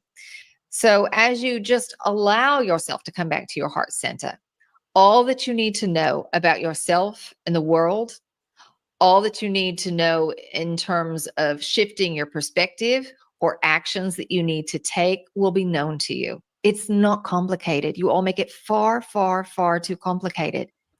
It's about coming back to your heart center. It's about coming back to the present moment. If you are present, you're in the heart center. If you're heart-centered, you're present. They are one and the same. So just keep doing that. Keep coming back again and again and again, and the rest will take care of itself. We would offer you one last thing if you are interested. Yes. We would offer you a language of light activation to help people to I want a language of light open up activation. to more of their gifts, open up to the higher resonances within them, and to help them let go of a lot of fear that they're holding on to. So if you're game for that, we are happy to do that. Yes, would love to. Thank you so much. So for those who are not familiar with the language of light, let us just simply say that it is Source's language. It is comprised of light, sound, sacred geometry, and cosmic information. Now, there are different dialects of it, just as you might hear English spoken in Ireland or the United States or Australia. It sounds different, but it's the same. And so it is with the language of light. So as we go here, you might notice that it shifts. That is because there are many beings coming in from many different star systems. And as we said, it is comprised of cosmic information. So these beings, along with the energy, there's a carrier wave of information. It's an informational packet. And if you don't have a reference point for something, it makes it very difficult to do. So let's say someone asks you to sing the note of C and you don't have perfect pitch. It's very difficult. But if someone plays it on the piano, it makes it very easy for you to sing it. You've got a reference point. Or if someone says bake a chocolate cake and you've never baked one before, you don't even know what ingredients go in, it makes it very hard. But if you have a recipe to follow, it's much, much easier. So these beings who are lending their energy have walked the path. That was basically how I used AI to teach me how to write fiction. which I think it did relatively well. I was like, I need to learn how to do this writing style. Can you create? I literally was like, can you create some sort of program where we're going to work out this book together, and at the same time, you're going to teach me how to write this, and I'm going to practice, and you're going to help me like improve and stuff like that. And so it's kind of like, I don't know, that just reminded me of that for some reason. You need a basis of comparison. Where do you Yeah. take your first step? Yeah. Well, you can't just expect someone to go, okay, make me a 5-course meal. You need to start with a peanut butter and jelly sandwich. Yeah. And now you have a reference, and then you build on that reference. You're like, oh, it's supposed to look like this. Okay, I can do this. Like, Yeah. if you give me something, like I can mimic that thing and do like a fake it till you make it thing, and then in the process, you actually learn how to make it. Yeah. You're currently walking. They have worked through some of the issues and the archetypal patterns that you're currently trying to integrate. And so they are lending the information of how they did it themselves. So they're putting it into your energetic field or making it available to your energetic field. And then you have the option to open up those files and kind of root about and use those recipes, if you will. So you don't have to know anything. You don't have to do anything. The language of light speaks directly to you, the divine being of light, having this physical experience. It bypasses the traditional language centers of the brain. So that's also what makes it so potent, that you can't, with the ego mind, interfere with it. All right. So enough said. Just relax. Take a nice deep breath, and we'll see where we go. Hang on, I just want to say, most of the time I tell you guys don't give in to the hypnosis when the left tries to do it, because they try to mesmerize us all the time, Jennifer. They're like, they try to make us meditate. I'm like, don't do it. Don't fucking do the breathing. Yep. You can do the breathing now. It's safe. You guys can do this. It's okay. Yep. This is done with love. Mm-hmm. Ish odo or bidi bidi kut bershkiti inda ar mini birkata ar mini birkat bershkiti inda ar mini katai ila ar mana ku ber berkat bershkiti da mini miri da mini miri jutura mana bershkata bershkiti hisa anta kata har ora amana ger or ar berkat bershkiti ar ama e wera bershkati buri bershkiti bershkiti inda da dui mara berjuta anda de ila la mana kata ar mini birkut witi bershkiti kata anda ar amna kata anda jo athana ورشكتي كيف كتورة إما حكرا أرمان عيننا نايت بربرش كتبتك برشكتي بربركتا حتى أوتوي بربرش كتبتك برشكتي تيجي بربرش كتا أتتا. Take a nice deep breath. We've got one more short round. إذا أوتو أور بربرك برشكت بربرك برشكت تيجي برشكت عند عند الويري برجند أر من ورجد عند أرى أفنا على أشكت أورا ما حكى أورا أمم ببرجد تيجي بربركتاي هذا أندوي إن بدوي إن برا ربتك برشكت بتكتاي هي ترى ربتك برشكت بتكتاي بركتا دي من التاي. And take another nice deep breath. So if you want, you can come back and listen to this recording again. Okay, that will help you find the frequency. I felt like I was getting a download of information through the crown chakra. It literally felt like stuff was downloading into my head. Yeah, and you notice what's interesting is, because remember I was telling you the language of light is multidimensional. It speaks in images and frequency. And so like when she was talking in a very high pitched tone up here, she was talking really, really fast, and then she would bring it down to the lower soothing tone, and when her language would slow down, or their language would slow down. That's I loved that demonstration. That was beautiful. That was cool. My head is like buzzing now. I'm like, yeah, you're probably gonna have some really cool dreams tonight. Did you feel any images or emotions with that? I didn't feel any images. It literally just, like, the best thing I can describe it as, it felt like just like glitters of information, just kind of like, it's kind of like if you were seeing like snowfall or something like that.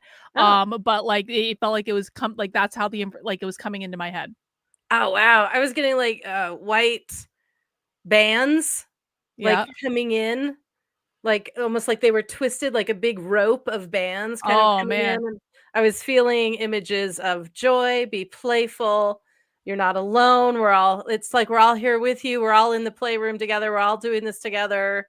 It was very unifying. And, we understand being alone. You have to have that experience. Like the whole, like lots of that kind of emotion and feeling was what I was getting. But definitely they were like, don't forget to play. and have lots of joy, like have joy. I don't want to like go on with the whole download that I got, but I'll have to unravel that some more later. But yeah, You're more conscious of what you get than I am. I I've channeled this before. very rarely do. Oh, you've done this before. That's why. Yeah. Yeah. Remember I told you I wrote a whole song in it. You did. Yeah. Yeah. That was cool, man. That was cool. We should do that every week. It's beautiful. It's very cleansing too. Yeah. And see, the more you come back to it, and it will make it easier for you to recognize it as it is reflected back to you in your reality. Or you can imagine experiencing this again, because once you hear it, it's recorded in your energetic field. So you don't have to have the physical recording. As humans, you think the things that you can experience with your senses are more real, if you were, than the things that you imagine. But in truth, they are not. They are just as potent. So either way, but typically we recommend 3 times a day for 3 days in a row for you to get a good sense of that energy if you want to work with the subtleties of it. Oh, cool. So, Right we on. will leave you here, my dear, but it is a pleasure and an honor to be able to connect with you all. And you can connect with us directly. You don't need Wendy. We are around. All you have to do is put yourself in your heart center, ask your question and listen. And until then, we are watching, we are waiting, and we are sending many, many well wishes. Thank you so much. It was a true honor. I love them. It's our pleasure. Yeah, they're awesome. I told you. I love the Pleiadians. Oh, I wanted to. Wow.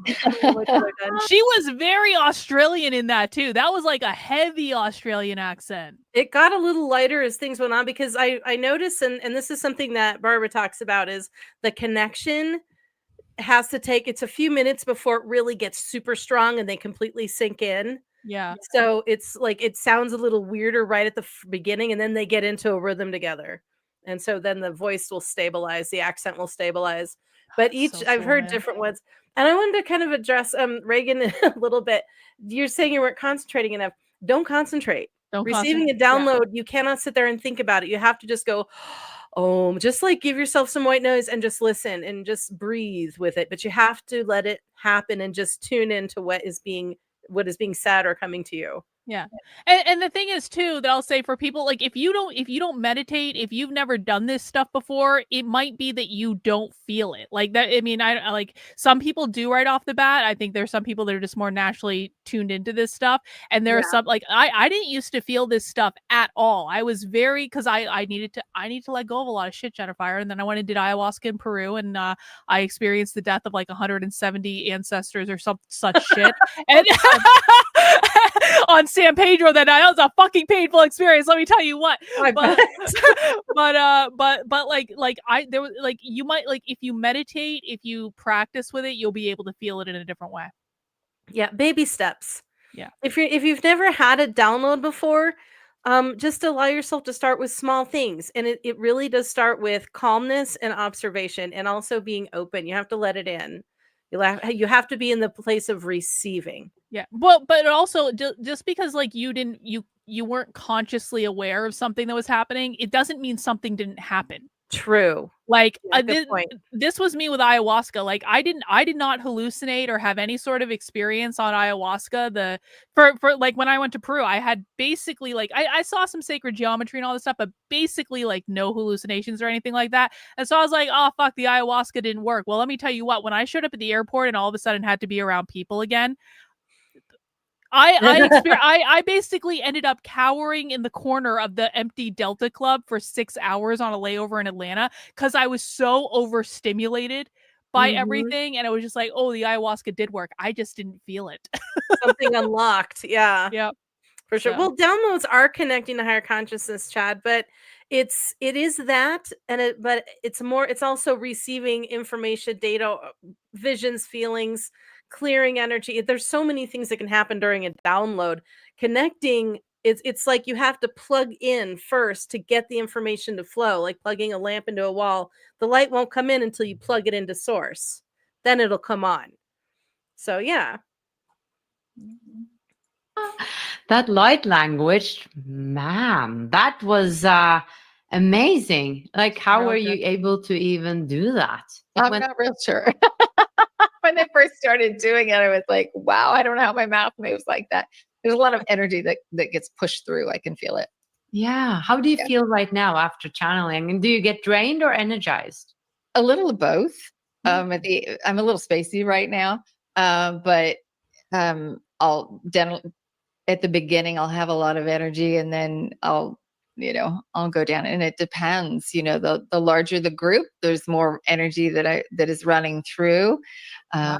So it's always different each time. Right. Well, there was a lot of important information coming through here, I believe, and interesting that they are saying that things are going to show up like in 2026, that there will be aliens Oh, here. can I And just say that's one not more many thing? years Yeah. to wait. Go ahead. Before we change subjects here, I do want to Yeah. say one caveat. What I get through a download, if we just all heard the same thing, what I'm going to experience is going to be what I need to experience. True. So if I'm saying I got messages about joy and relaxing and playing, they're addressing my stress. The light language comes in with many energies and voices and visions, and it's hard to describe because it's so multi-level. So if you hear something and don't know, well, Jennifer said there's a message of joy in there and I don't feel that. Well, that's fine. I'm not telling you what to hear. You hear what you need to hear. You might only pick up, like if you've ever had a radio, I know not a lot of us listen to the radio anymore, but a station that's between channels and you hear like maybe 2 or 3 different things. Somebody turns into the Mexican music in the back. Someone else turns into a talk radio station. There's someone else can tune into a, like their favorite song from the 80s is playing, or maybe there's a preacher or something. You're going to hear what you need to hear. So I'm not saying, oh, this is the station that has the Mexican radio. I do love the mariachi bands. I'm not gonna lie. I think they're a hoot. They're so much fun. Well, I mean, you are a Capricorn, so you need to be told to have fun and enjoy things, because otherwise you're going to take things too seriously and you're going to stress yourself out needlessly when you could just be having a much better time doing exactly the same thing that you're already doing. Yeah, but because of that, I also have the opposite problem where I get lost in having fun and I forget that I need to come back to Earth. That's true. I do, but I don't know when to stop. I have to, like, now it's a marathon over here. Oh, now I'm going this Yeah, way. you have to have scheduled fun time. Like, I can have fun from this hour to this hour, then I have to go back to work. Oh, so I hate that. No, don't tell me no. I'm going to do one thing and then I'm going to sleep, and tomorrow I'll do the next thing. We're almost done this video. Let's wrap this one up. I would like to watch the next one now because I'm into this now. Totally. So we'll see. We'll see. Yeah, and it's hard to think about. And then I think back, just from 2019, how radically the world changed because of COVID. So how something can come in and really turn things upside down. And I think that's kind of what we're in store for. Oh my goodness. So Wendy, there are 3 questions that I ask all my guests. What is self-love to you? Oh dear. I think it's a lot of little things. It's really just taking care of yourself, taking time for yourself, speaking kindly to yourself, honoring yourself, and not dismissing your intuition or your inner voice or your inner calling, and thinking that somebody else must have a better answer than the answer that you get for yourself. There are lots of ways to have self-love. And what is happiness to you? Family, friends, connection. And what is the deeper meaning of life from your perspective? Oh gosh, these are big questions. The deeper meaning of life, I think, it's everything that we just talked about. It's really about connection and empowerment and acceptance, accepting yourself, accepting other people exactly where they are, and even accepting the negative, the things that are dark, that are heavy. It doesn't mean that you want to lend your energy to it, but acknowledging it as a valid expression of source, and knowing that judgment is just you pushing away source energy. So I think that's kind of the game that we're playing and what we're trying to learn. And as we go through this cycle, that's what we're working on.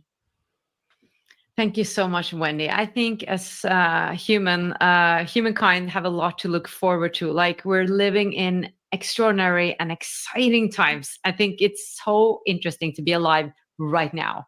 Don't you agree? I do, it doesn't always feel like that. Some days it feels hard, it feels challenging, but this is what we signed up for. And I think when we get to the other side, we'll look back and be like, wow. What a ride. Real. That was fun. It's like being on a roller coaster ride. It's a bit of a thrill. You don't know what's coming. Let's You do know, it again. Yeah. Skip right back on. Well, thank you so much, Wendy, for coming to the show today. Oh, thank you so All much for right. having me. It's been a joy. I really like her like a lot. I need Yeah. to look her up. I mean, the host is fine, but I really like Wendy. She's a nice channel. She really is. She's a good medium. What is her deal? What is her website? Find all of Wendy's info here. Okay, excellent. I'm gonna pull that up for later research. But we're now moving over into another one. And this guy, I don't know, this guy looks a little crazy. But this was a very recent one. This is in November of 2024. Oh, dear. Yeah, exactly. He's a little crazy, but he's not bad looking. So at least we get to enjoy that, I suppose. I don't know if I approve of the flavor saver thing going on. I know I agree, but I think I think it's gonna be okay. The Pleiadians speak humanity's true history and the coming of the mass ET arrival, a breathtaking channeling. Oh, I'm excited for this. Yeah, I think it's gonna be great. All Okay, right. cool. We're into the little goddess room. I'll be right back. You'll be back. All right. And I'm speaking about us who really want to have ET connection. How can we make that happen? Well, it's a manifestation like anything else that you can focus upon. You can imagine what it's like to be on one of these giant spaceships. This is like a trailer. and you It's like can a start preview. to fantasize your way into the co-creation of the experience of your own ET contact. Night Reagan. Oh, it's got a whole song. Hello, Daniel. A warm welcome back to the show. Thank you, Yannicka. It's great to be here. I'm super excited to have you back. Since you were on my show, we've also collaborated. You have been a masterclass teacher in my own membership, where you had a beautiful class about how to channel. And you're an author, a spiritual healer, a sound healer, and a channeler. You channel the Arcturians, the Pleiadians, and now you're also part of a book that's coming out, produced or written by Mike Dooley. Which is amazing. Well, Mike, we put it all together. Yeah, all 6 of us channelers. Matt Kahn, who's pretty well known. I think you had him. Yeah. Sarah Lanka, you'll be talking to him, and Sarah Landon. Lanka. And, all these channelers. Lisa Royal Holt. He brought us all together and had us channel at this event that we did together. And then he said, "Let's make it into a book. We'll transcribe it." And it's coming out October 1st, and it's called The Great Awakening. So I'm part of that. Yeah. Amazing. I can't wait to read it. And I wanted to have you back to dive a deeper into the Pleiadians, actually, because you're channeling them. And apparently there is a connection between us humans, definitely, and even Scandinavians. And me being, Norwegian, I got really interested in that. And maybe later on we can have them come in as well and share their message. So from your perspective, could you share a bit what you know about our history when it comes to the Pleiadians, and also for those who are a bit new to Jennifer, I don't think I realized how much he looks like a pirate. He's a pirate. Maybe a little bit. Yeah, cosmic pirate. Our Pleiadians, what are they speaking I like about? that stone he's wearing around his neck. That looks like what I wear. I have a Numite stone that has like gold. I don't know that that's Numite, but that looks like it could be Numite. It's very pretty. It's very bassy. If you could share a little bit about that as well. Oh, yeah. So there's a constellation up there in the sky called the Pleiades. And it's also known as the Seven Sisters because there's 7 pretty bright stars up there. And that's where the Pleiadians hail from. And they're known throughout the galaxy, like each star system is known for something different. So Arcturus, known for spiritual development. That's where you would go as a soul if you wanted to grow spiritually and work on certain things, you would have a series of lifetimes there. And in the Pleiades, a lot of it was about, or still is about, channeling, healing, teaching, those sorts of things. They're really into getting the message out. And there's different kinds of Pleiadians as well. So a lot of people are familiar with the Nordic Pleiadians that all look like they're from Norway. And there's also the Avians, and the Avians got more popular when Corey Good went on Gaia TV and started talking about the we did blue a Corey Avians. Good night. So there's We did have a Corey the Good night. Avian beings are like bird people, like full human-sized, walking on two legs, humanoids, but with feathers and beaks and wings and everything. And so they're known for coming from the Pleiadian star system as well. Come on. All right. Pause. And Pause. Go ahead. I don't know who's orchestrating this up there, but it feels like every week, no matter what we choose, it builds on the week before. It's starting to freak me out just a little. It is funny like that, isn't it? It's like, you know what? What are we known for, John? Probably trauma.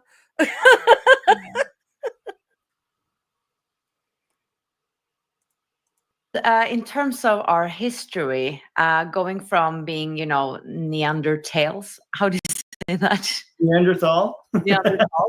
The Homo sapien. Yeah, becoming humans. Have they intervened somehow during that time?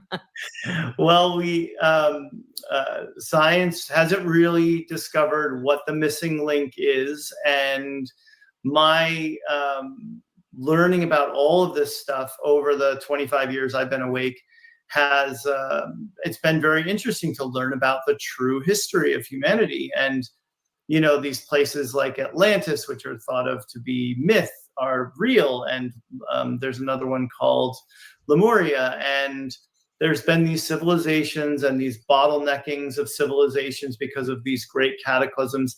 But basically, we've been getting a lot of help from the very beginning as a race to thrive. And they say that the Native Americans were helped. I think this may be in the Dolores Cannon books about they were shown how to grow corn so that they could survive, and think, that ETs would do these sorts of things because they knew. Oh, that makes sense, actually. And one of the times that we were helped was when the Pleiadians came, the Nordic Pleiadians came and actually bred with the early humans, so that people in your neck of the woods are typically tall, thin, light-skinned, blonde-haired, and blue-eyed, because that's what a Nordic Pleiadian looks like. So is the typical Pleiadian tall and blonde and fair-skinned? Maybe even white hair. You see a lot of depictions of them. I've never met one myself. The different groups that I channel typically are non-physical ET collectives, collective consciousnesses. I have channeled a few physical ETs, like the Zetas when they were still around. There's a group called the Quarnthians that I've channeled that kind of just popped in out of the blue, but most of them are in the non-physical dimension. So I've never met a Nordic Pleiadian, but there are so many anecdotal accounts of ET encounters in my work. Like, I channel for people sometimes 6-7 people a day, and they're asking questions about their encounters with ETs all the time. So it's happening so regularly, and I just know that how like if you'd see a depiction of an alien in a movie, a television show, or like a comic strip or something, they would always be short, big head, dark almond-shaped eyes, spindly legs and arms. Well, that's because that's what the Zetas looked like, and there were all these visitations by the Zetas. We aren't really seeing those anymore, are we? Like, we haven't been seeing that depiction of aliens, of like the grays with like the almond eyes. Like that hasn't been around for like, do you remember like there was a time when that was like on the TV shows and in the movies and they all looked kind of like that? They are changing. Yeah, they went to the tall grays. I think X-Files brought them in. Then they've brought in some others, but yeah, they're changing because information like this is coming out that they don't all look like little tiny bobbleheads with big eyes. Well, but I think what he said is like the Zetas, like when they were around, it's like he's almost implying that like, you know, they kind of came on, they showed up and now they're kind of doing other things and they're off doing something else, and it's kind of like, you know what? I actually haven't seen that depiction of aliens like around in a while, so maybe that's, I don't know.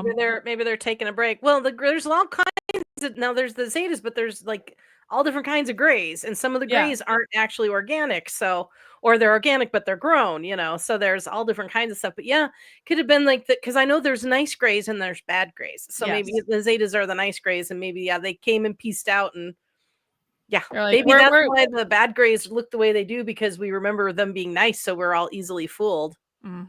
True. Who knows? Happening from the 40s on up. And so now we're seeing all these depictions online too. Thank God for the internet, because like now people can share their experiences somewhere and have their experiences validated by other people. Yeah, true. So when people say this is what a Nordic Pleiadian looks like, they describe basically a Swedish supermodel. You know, that's what they're describing. And so there are artists who do this kind of work where they will sketch your depiction, you know, your description, just like a police sketch artist will do.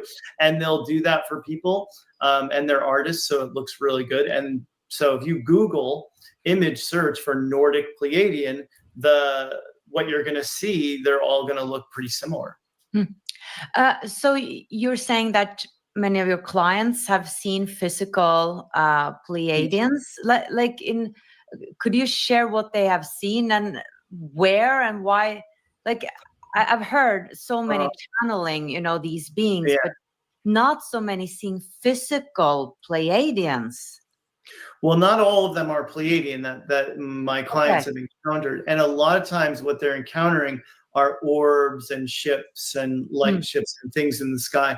But a lot of times what will happen is the client will be asking a question to whatever group I'm channeling about an encounter with an ET that was in their bedroom at night while they were asleep. Now, the Zetas are kind of famous No, I don't like for it either. Like coming in and just like paralyzing people so they won't move, and then taking what they need and then getting out of there. But these other visitations are more friendly, and you know, they're like being healed by, of course, when it's Pleiadians, there's that emphasis I was saying about healing. So the Nordic Pleiadian might come in and heal the person. A person might be just meeting a galactic family member of theirs or some other ET friend, guide, or something in their bedroom, because they can get in through portals. So there's not just the traditional way that we saw in like Close Encounters of the Third Kind, of a ship landing and then a door opening up and then they walk out.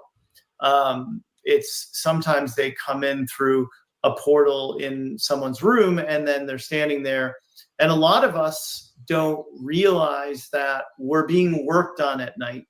We're getting upgrades and activations, and things are happening in our bedrooms while we're asleep that explain like different phenomena.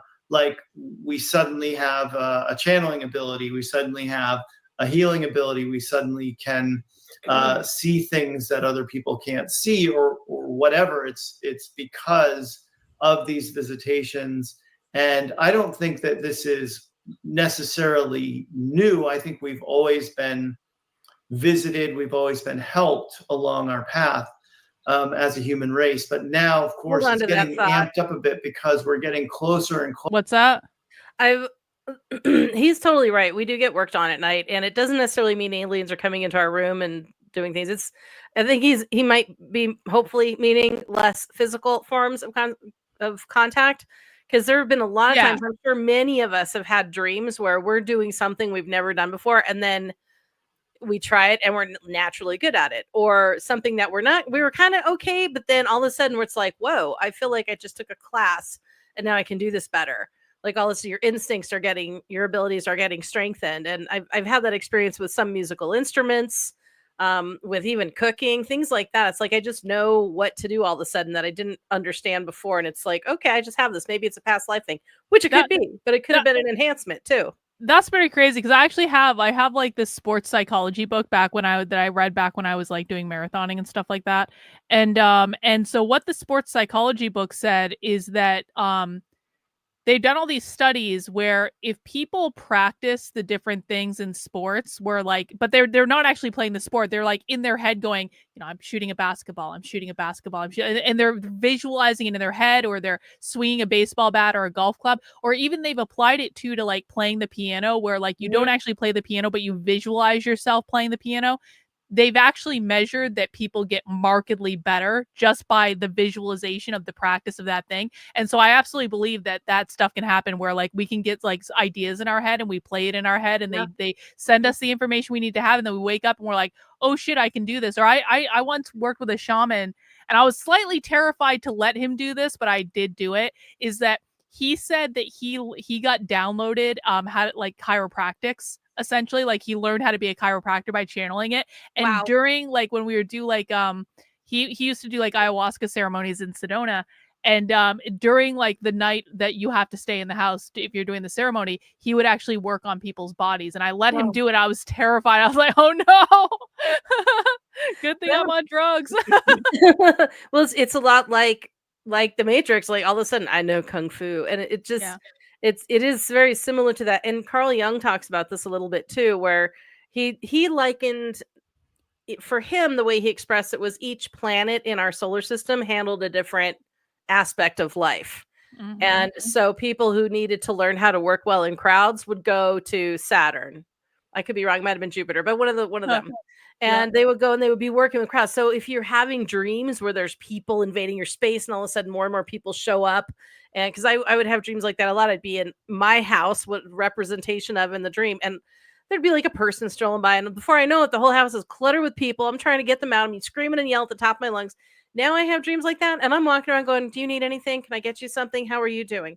And then it's like, oh yeah, I'm sorry, but you're going to need to leave. It's like I'm actually managing it now, but it has taken a decade or more to get to that point. But it's like people who need to learn certain things will be taught that, and it can be with interpersonal relationships as well, leadership positions, all kinds of things. Maybe this is why I'm being nicer on the internet, Jennifer. The spirit was like, okay, enough fucking around with these assholes on the internet. You need to be nicer to people. If you, it's gone too far. It was okay for a while. You were working out some feelings. You were working out whatever fucking past lives you had with these people, and we let you do it for a while. But now you're done and you're moving on.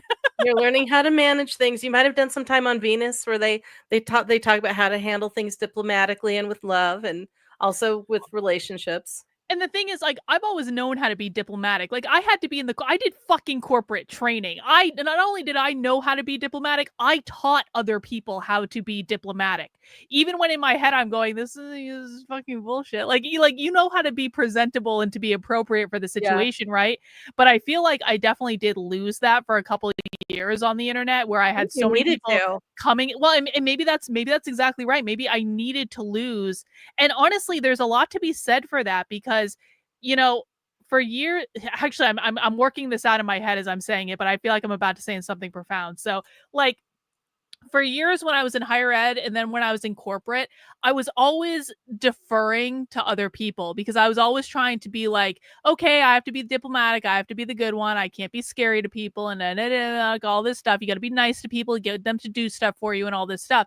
And I feel like after just having my fucking soul beaten out of me on the internet with all of this bullshit, I literally ran out of fucks. Like, I fucking ran out of fucks. And like, I know a lot of people say that, like, no, but I actually ran out of fucks. Yeah. And then I was just like, okay, fuck all of you. Like, you're gonna you want the fucking Aries sun with the Pluto in the first house. You're gonna get fucking Aries sun with the Pluto in the first house, because I'm sick of this shit. And I feel like in the process of doing that, I actually rediscovered who I was, because Oh, yeah. there was nothing like, I mean, this is like, you know, and this is like this, I mean, this is always who I've been, but it's like I wasn't showing that because I was being diplomatic and being nice to everyone and you know, all this stuff. Yeah, So you had to let your fire come out a little bit, but that's how it yeah. is. The pendulum always swings, right? Mhm. So it's like, here I am being nice and professional. Okay, now I don't have to do that anymore, and I need to express some shit because mama is pet up. And then Yeah. it's like, okay, here's my balance. Yeah. So we were over here for a long time, for I mean years before any of you knew who I was, and then we swung over here, and I pissed off a lot of people on the internet, which I don't regret at all because they're assholes. And now we're moving back. We're moving back. We're like, I still don't really give a fuck, but maybe I'm gonna be a little bit nicer. You just found your balance again. Yeah. Yeah, it's all good. Welcome back.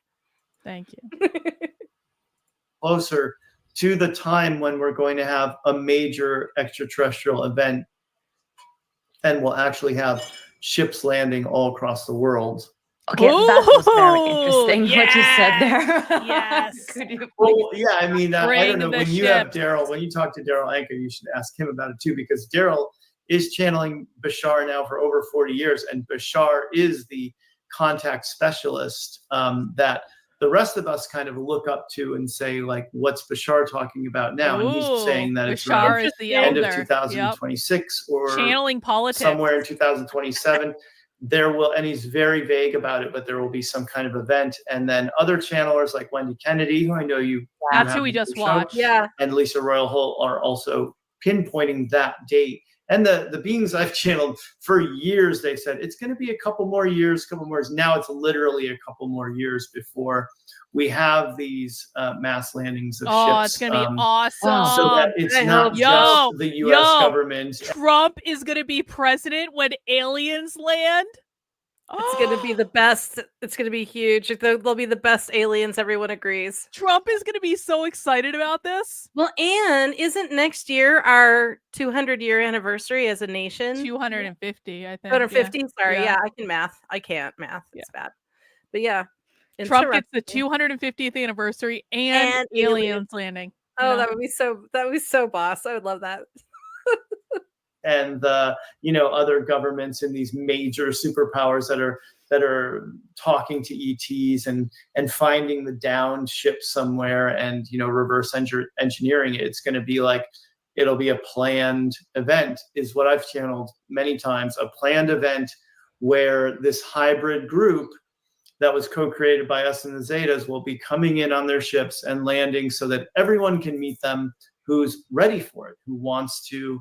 And that's why so much more information is coming out now about the hybrid children, people wanting to know about their hybrid children, meet their hybrid children, and they will be able to in this lifetime. So it's very exciting. Oh, I that's think cool. there's enough people pointing to it happening. How would you feel I think about there's that, enough Karlyn? soft disclosure How would happening. I feel about what?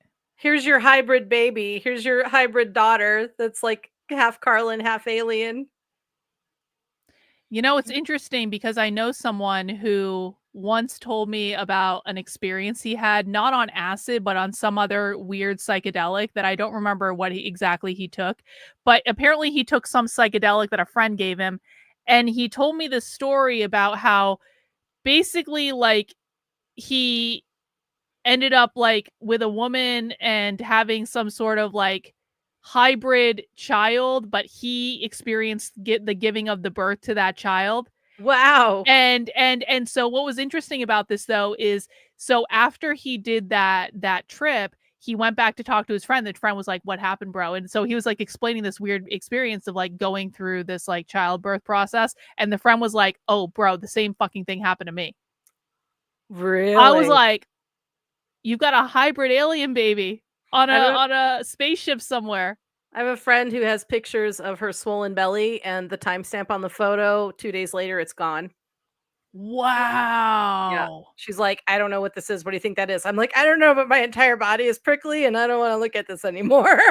Wow. Yeah. I think if I saw an alien hybrid baby of mine, which I don't think has happened, but if it did, I'd be like super happy. I'm like, yay, I did have kids, because like we can't have kids. So it was like, oh, nice. I procreated in the universe. I kind of don't want an alien hybrid baby. That's a little bit too much. I don't want a human baby, and I don't. A dog is barely enough. Like I can manage the responsibility of a dog, But I don't want any fucking alien hybrid child running. That would actually, I would be like, if an alien hybrid don't child, drop it off with me. if Take an it back. But yeah, it's like if an alien hybrid child showed up, I'd be like, all right, well, I guess this is the universe's way of making me mother, whether I like it or not. Okay, fine, I'll fucking do it, but I don't really want it. No leave me a offense. picture, I'll write letters to it, but I don't know if I want to raise that thing. Yeah, exactly. Can you guys take it back now? Listen, I want it to have a long and happy life. I just don't. I procured the second bedroom for my office. It's not going to some fucking alien hybrid baby. Right. I really don't need to buy a bigger house. Thank you. Yeah, exactly.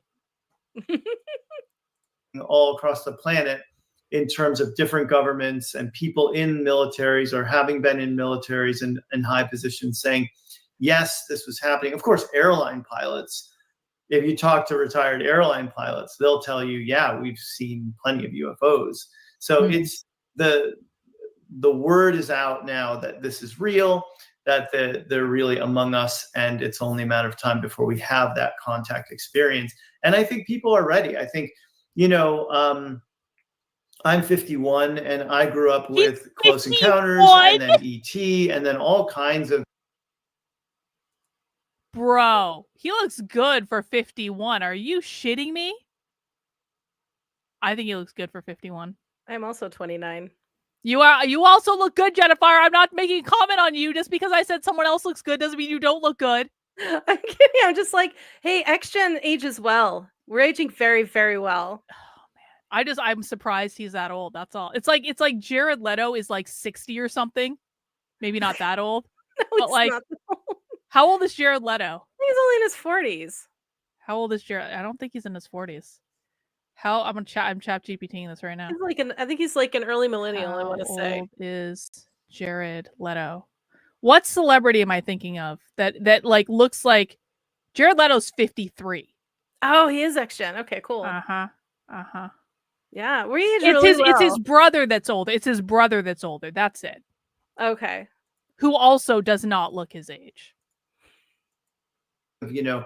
Different programs where we've all been kind of softened up and marinated and prepared for this in a variety of ways. Star Trek is basically showing us like what will happen when we go out into space and start exploring other worlds. It's very interesting. And Steven Spielberg with this series, I think it was called Taken, and I was so taken by that series. Oh my goodness. Well, it was a bit frightening, but I think it was really explaining a lot of what has been going on. I think it's from the 90s or something. So I'm puzzled by, they being physical and then not physical. Okay. They're having crafts and spaceships and then coming through portals. Do you think they are sometimes physical, that they choose to be physical when they want to sort of meet us on the same level, but they can also not be physical? But I guess a lot of them can also be only physical as well.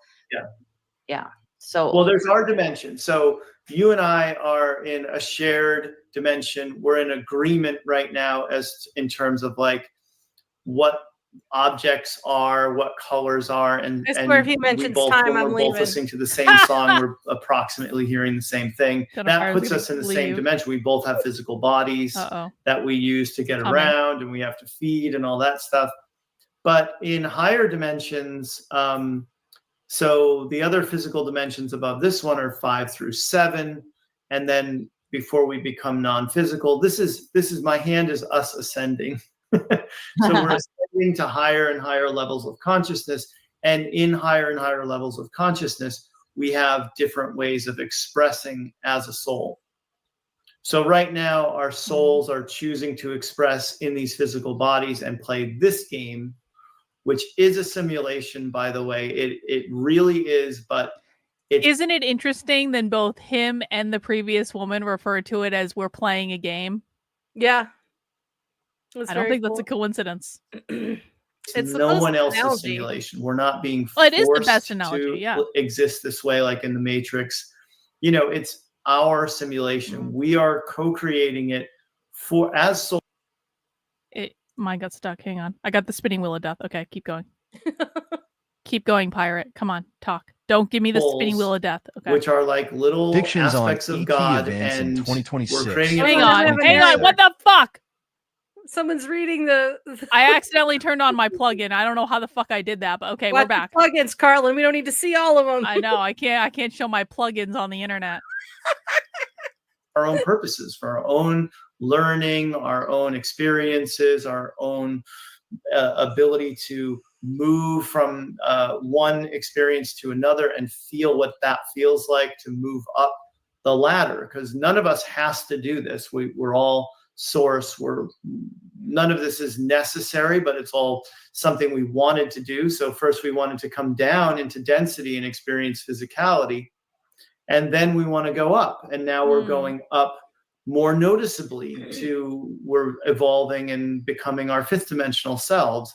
And this ET contact is a big part of that, because if you don't know the whole story, you don't really know who you are, then how can you expand your consciousness to live in a high vibration, to be able to then evolve into your higher self? It's just a necessary component, is the way that I see this ET contact experience. But then once we reach a certain level, we'll be done with the physical experience altogether, and we'll vibrate right out of the physical experience and into a non-physical reality where we don't have bodies, but we still have a sense of self. We still know ourselves as who we are, but then we tend, because vibration brings everything that's like it together, that's the law of attraction, we'll all come together and form these collectives and these councils, and we'll be teaching the physical people in the physical dimensions how to live, how to navigate through experiences. We'll be teaching them about themselves and who they really are, just like the beings that I channel, the Pleiadian. Go ahead. Dude just freaking explained the law of attraction, like this little brush off thing, in probably the most succinct way I've ever heard it. That we're vibrating in the same ways and similar things like to come together. That's the law of attraction. I'm like, bro. This is a good show, man. This is a good show. Oh, wow. Awesome. And that's another thing about people who channel the Pleiadians, because I don't think he's channeling right now. No, he's not. No. They're also very dialed in and based and grounded, and they have that perfect kind of what I call the bead energy. They're connected above and below, and they're the bead in the middle in balance. I so want to get one of these people to come and talk. Like, can you just channel the Pleiadians to talk about politics? Because I feel like I feel like that would be such a good show, honestly. Oh man, I'm gonna try to reach out to them about that. But it's like they have to be attuned, because they can't do what they do unless they're not if they haven't taken care of their own shit, right? Oh yeah, if you're unmoored, you're gonna go right into space, and some have, and I think you and I have seen a few who have, and it's like, wow, you forgot to come back. Yep. High Council of Seven, the Arcturians and the Hathors and all these other beings, they're doing for us now. We'll be doing that as those beings later on in our evolution. See, one of the points of confusion for people is they think Pleiadians, and there's just one group and that's it, and they all exist on one planet. See, they try to put all these star beings in a box, like we're kind of in a box here on Earth, because we know of ourselves, we're all Earthlings, we're all fourth dimensional, we're all humanoid. So that must be true in every other part of the galaxy as well, but it's not, because there are Pleiadians existing in all the dimensions, non-physical and physical. That's how you can have Nordic Pleiadians in physical bodies and avians, and you can have non-physical collective consciousnesses like Wendy channels and I channel and other Nora Herald, and I think Rob Gauthier. I'm not sure if Rob Gauthier's Pleiadian Eridif is physical or not, but we're channeling different collectives from different dimensions, and some of those are non-physical dimensions.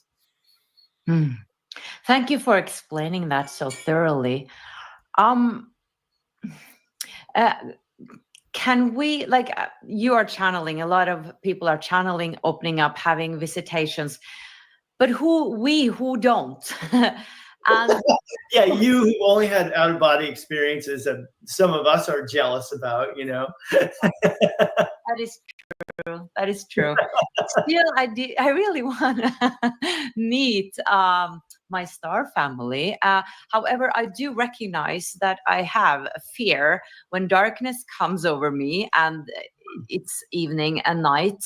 I don't feel like having anything in my room. So there might be a resistance there that I have to work through. Truth. So do you think like we need to get rid of that fear and that we are having that resistance, and that's why we are not having that encounter if we want to, if we yearn to have an encounter? One of the brilliant things that my colleague and co-author Lisa Royal Holt has channeled is that the whole experience with the Zetas, part of the purpose of it. So I think everything has a multitude of different purposes, and it's not just about one thing. This hybrid program also got us to face our fears of ETs, because we had to process those fears. We had to do it quickly and sometimes under duress, but those experiences and our talking about them and scary movies made about them, you know, they're helping us collectively get over those fears of ETs and what they might want with us or want to do with us, you know. Okay, but in one way, it also creates more fear, because then we know that it is out there and they can do this. Like if I didn't know that they could do it, I wouldn't have do it without my to be consent. afraid of. But when I real. know that that has happened, you know, that also creates more fear. But well, what it does is it reveals the fear that's already there. Okay. Because let's say you have all these other lifetimes, right? And some of them are on other worlds in other star systems where your planet did get invaded. And so you're still carrying that wound with you now, because you're cross-connected to that lifetime. And you still need to work through that trauma.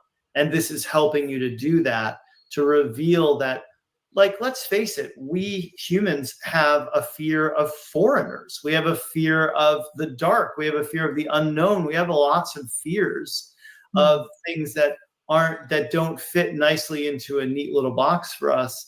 And we need to get over all of that.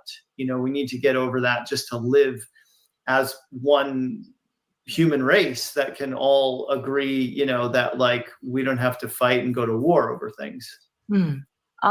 Maybe we should have a visitation from the Pleiadians if they want to come through. Okay. Yeah. I just want to explain to your viewers who are new to me is everything you're about to see and hear is not my idea of what channeling should look like, or in another way of putting it is, I'm not doing this to make something happen. Everything is a part of the channeling. So as soon as I drop in, and I taught myself how to channel, which means I didn't know what I was doing, but I basically just, from that time in 2010, just started to say, okay, time to close your eyes and channel, and it would happen. And a variety of things have happened over the years in the first couple of minutes. And what you're about to hear and see is just their way of coming through me initially before the words come in. And when the words come in, I think you're more prepared for that, in the same way that having UFO sightings will help you prepare you for ET contact. Like anticipating, so that's a long-winded way of describing that. I just want people to understand that I don't think like I need to make all these weird sounds to get to the Pleiadians, because it's always, I was surprised as anyone else is going to be right now when I first heard myself channel the Pleiadian High Council 7, because I've never ever made sounds like this before. Oh, I cannot wait.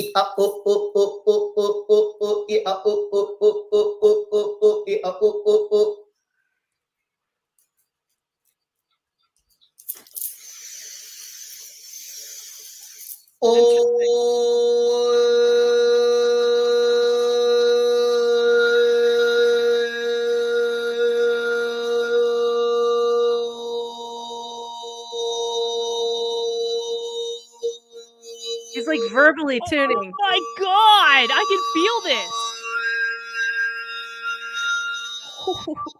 Exactly. I just got a buzz all throughout my body, went right down my legs. Yeah, yeah. It's going up and down my legs right now. I know. It's like throat singing, but higher. Wow. Oh my god. He needs to release an album of that. John feels it too. Oh, John, the three of us could be channelers. We're feeling the vibrations. The vibration. Godspot connection.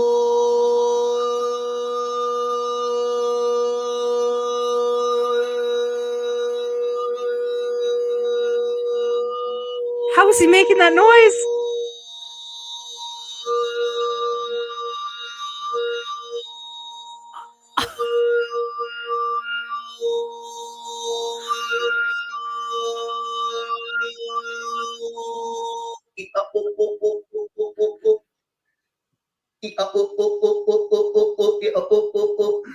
I love how the subtitles try to keep up with him. It's all oh the up. I love this so much. I love this guy.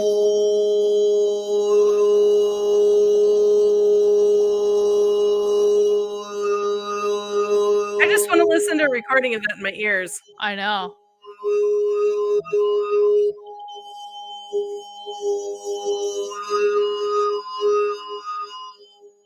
Oh my, are you hearing this?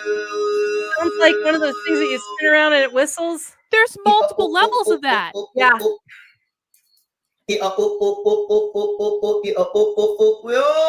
Making my eyes water. Pleiadian High Council of Seven. And we are pleased to offer you our words of wisdom. Did he just say he's channeling a high council member? He said he's channeling the Council of Seven. Oh shit! The whole council? Apparently, this Wait, guy wait, is wait. fucking awesome. I love this guy. This is Re- like the best. We'll go back. I'll rewind and we can watch it again. But like, so I want to wish Danny though, not how I thought I'd be ringing my birthday, but I'm enjoying it. Happy birthday, Danny. operative Welcome to word the ringing. Yeah, ringing. This guy is awesome. Okay, let me okay, here's where he started doing the high council thing. The Pleiadian High Council of Seven. See, high council of seven. And we are pleased to offer you our words of wisdom. Whoa. It's crazy. Very good. We are happy to be here with all of you. That was awesome. And That was to a great be experience. That was expressing sex. to you in this I way. don't know about that. We, of course, relate to you in many ways and in many forms. And many of you come to us in the astral plane when you are asleep. And you talk to us about your travels, about your journeys, about your lives there on Earth. You tell us and you tell other Pleiadians that you happen to know, that happen to be a part of your galactic family, about life on Earth and what I'm it's so like tuned in right now. and what Yeah, me humans too, yeah. could need some more of. And you instruct us on your emotions, on the conflicts, on the decisions that you have in front of you, and we do our best to give you counsel. We don't just do this with... I just want people to notice something. His arm that he has raised above his head is completely loose.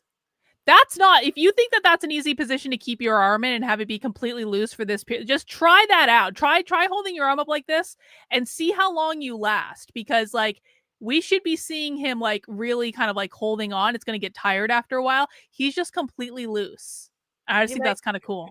He might not be in control of it. Someone else is holding it up. Exactly. Humans of Earth, of course, we are teachers. We like to teach. We like to be channeled. This is true of most Pleiadian non-physical consciousness. There's a desire to be channeled, which is why you see so many channelers channeling Pleiadians. we have decided to take a very hands-on approach to helping the humans of Earth. And sometimes we have overstepped boundaries, I know, I love of it. course, Very and cool. interfered and gotten in the way of your natural evolution. But all in all, the experiment of life on planet Earth for humanity has gone fairly well, and it's going to get a lot better once you know for certain that you are not alone Sweet. in the universe or the galaxy, because you will have so much more information and so many more healing techniques, and you will know that you are a part of a greater family, a galactic family, and space travel will get more accessible to the average person and not just the average billionaire. So you have a lot to look forward to as you move forward on your journeys, and we're very excited to be a part of it with you. All right. Well, thank you so much for being here. Could you share why you are so passionate about helping us? What is in your interest? And if you could share your relation to Earthlings. Yes. Well, we have evolved and ascended into this non-physical expression of consciousness that we are now. But we have been physical, and we have gone through what you're going through now. And when you have an experience of something and you master something, you often do like to teach it to other people. You like to see other people growing and expressing through the same mediums that you have grown and expressed yourselves through. People. Hey, bro, first off, we don't talk like that. We don't call this BS. This is our time to relax and think about greater ideas. And I don't like this stuff coming into the chat on this show. But I'm also going to say this. There are people who do commentary on the internet like me, who I wave my arms around and I do this, that, and the other. It's not a conscious thing. It's not BS. It's just that I speak with my hands. There are other people who just sit there like Tim Pool and just like they don't do anything with their hands, and they look into the camera and they do commentary. There are different ways to do everything. So yeah, you are going to see some channelers that don't move. You're going to see some channelers that do this. Doesn't mean it's BS. And, you know, just chill out, bro. I don't mind people being in the chat and watching us. Just chill. This is our spiritual beliefs. We are allowed to have them. Don't interrupt people. It's like interrupting people when they're at church. Well, he apologized. So he did apologize. So we'll give you that. And I do actually, most people on the internet don't apologize. So you get a lot of points for apologizing. It's the internet. It happens. Yeah. And this is a totally different thing than I've seen either, but it's like, wow, it's just another way to do it. It's very interesting. It kind of reminds me of like interpretive dance, but with channeling.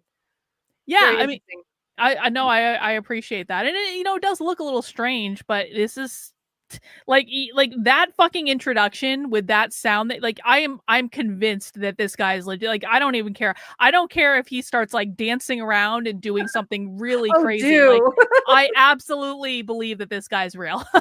Totally. Who are athletes go on to become coaches, and people who are ballet dancers go on to be dance instructors and choreographers. And it's just a natural thing that we all like to do. And it is fun for us as well. It's fulfilling, it's satisfying work. And we don't have physical bodies. We don't have homes that we need to pay rent or mortgage on. We don't have other bills to pay. We have a lot of free time on our hands. We don't sleep. We don't need to sleep. We're always on, always available. And so, of course, we're always looking for projects. We're always looking for ways to help, ways to heal, ways to inform. And we are open to be channeled by anyone who is up for the challenge. I get curious about your existence. So you're not physical, but do you have some sort of etheric bodies? And when you say you have a lot of free time on your hands, so are you just flying around in the universe being a consciousness? Yes. I get so curious about what is your existence like? When you have no body, You get to go wherever you want to go, explore whatever you want to explore. The great thing about being in the ninth dimension is that you can see down into lower dimensions and experience anything in a lower dimension. Now, not in the same way that you experience your world and your dimension, but we can explore it in our own way.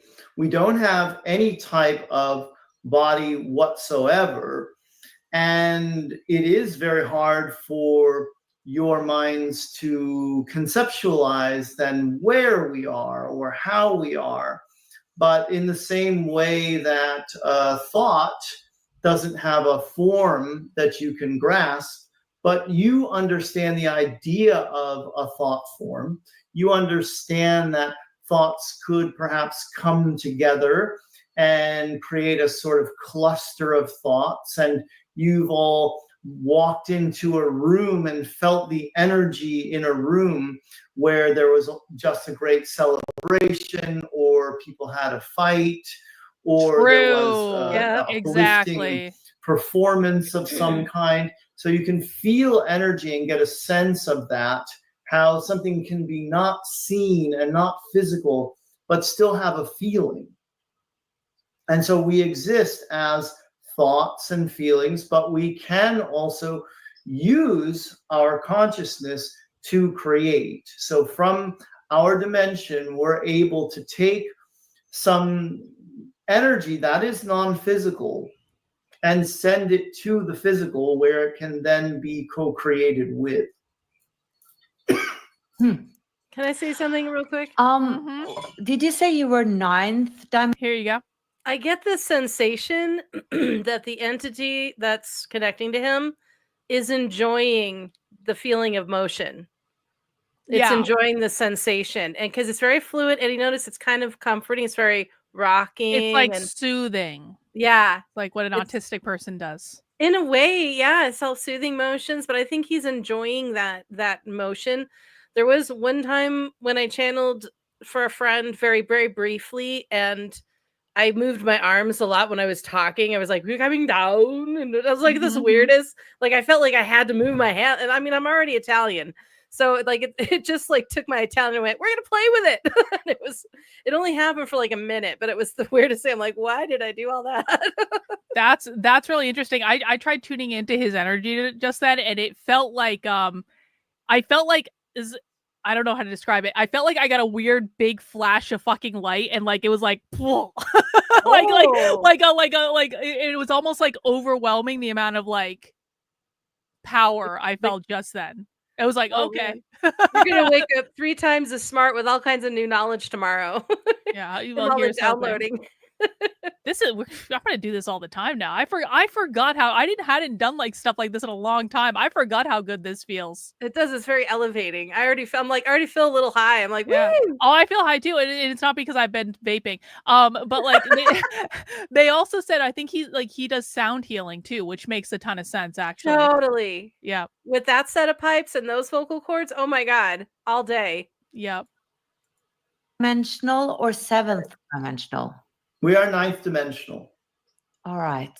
Could you choose to, for instance, become a human if you'd like to have that experience, or are you sort of above that? And John Morgan is asking a question in the chat, and I feel like Jennifer and I we'll probably have different answers to this because our process. So how I do it when I'm tuning into someone is I just like, I don't know how to describe it.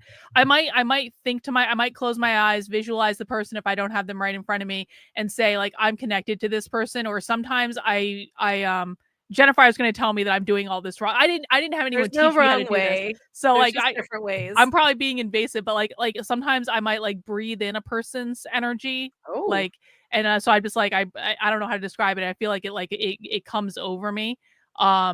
And I don't know. So that's how I do it, is I just think about them and I like, and I visualize some sort of connection to them or breathing in their energy in some way. Yeah. That can work. I think John is being very literal with thinking about tuning a dial, and it's kind of like whatever works for you. When I tune into someone, I envision them, and it's like I go in through a tunnel into their head. like being John Malkovich. I don't know if you've ever seen that movie, but it's like all of a sudden I'm like, Yeah. and then I sense their being, and then I come back and I keep that connection. I just feel them because I don't want to take them over. I don't want to be in them. I'm like visualizing that connect, but I'm a very visualization oriented person. So it's easy for me to think of it that way. Everybody has kind of their own way of doing it. If you're not very visual or imaginative, because I just learned that there's people that don't imagine things. Have you heard about this? I can believe that because I think that before I was really more open to this stuff, I had a really hard time with imagination. Really? Because people say when I read, people go, oh, I read, I see the movie in my head when I'm reading. And then there's people that like, I don't even know what you're talking about. Yeah. I'm like, huh? Like, oh, I can imagine an apple. I can see it clearly in my head spinning around. I see all the highlights and all the colors. And someone else goes, I hear the word apple. I don't think of anything. And I'm like, how? I think I would feel so two-dimensional. I'm like, oh my Lord, bless. See, I have a hard time sometimes doing like guided meditations when they're kind of like you are walking down a path in the woods and there is a stream on the side of the road and you are walking through a flower garden and you can see the sun in the mist. Like, wait, I haven't gotten to the path yet. Well, and I always feel like I kind of hate those types of meditations because I always feel like I'm doing it wrong because I feel like I can never quite get that image in my head and I'm always striving for the image when in fact I should just be relaxing and letting go. But I feel like so much pressure. Yeah, if to become a little more imaginative, have an experience and then remember it over and over. Go walk a path, go walk around the block, and then go home, close your eyes, and remember doing that. And then anytime you that can kind of enhance how your imagination. It can be a muscle too, right? So if you've been on any path, just imagine whatever path you were on. And if you can color it with things, do that. If it's just the path and there's nothing else around it, that's fine too. There's no wrong answer here. But we did a lot of those kinds of meditations going through my mastery attunement for Reiki. One of them was meeting our Reiki soul guide. It was like master soul guide person that helps us during our healing work. They assist with us and they have a name. And there was this whole thing about how to go and meet this person. And then they're like, and they reveal your name. And I was like, and the name came because I'm like, I'm not gonna get a name. I'm being stubborn right now. I can feel it. And then I got the name. I was like, oh, cool.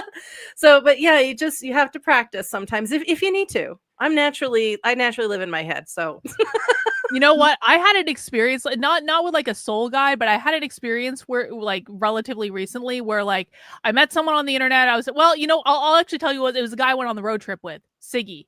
Yeah. And so I met Siggy and Siggy and I were talking and like doing all this stuff. This was before we decided to go on the road trip. We were just getting to know each other. And for some reason, like I had, and I very rarely dream, which is why I remember it when I do, but I had a dream where he was in the dream and in my head, I heard his name, like his real name, but he hadn't told me his real name yet.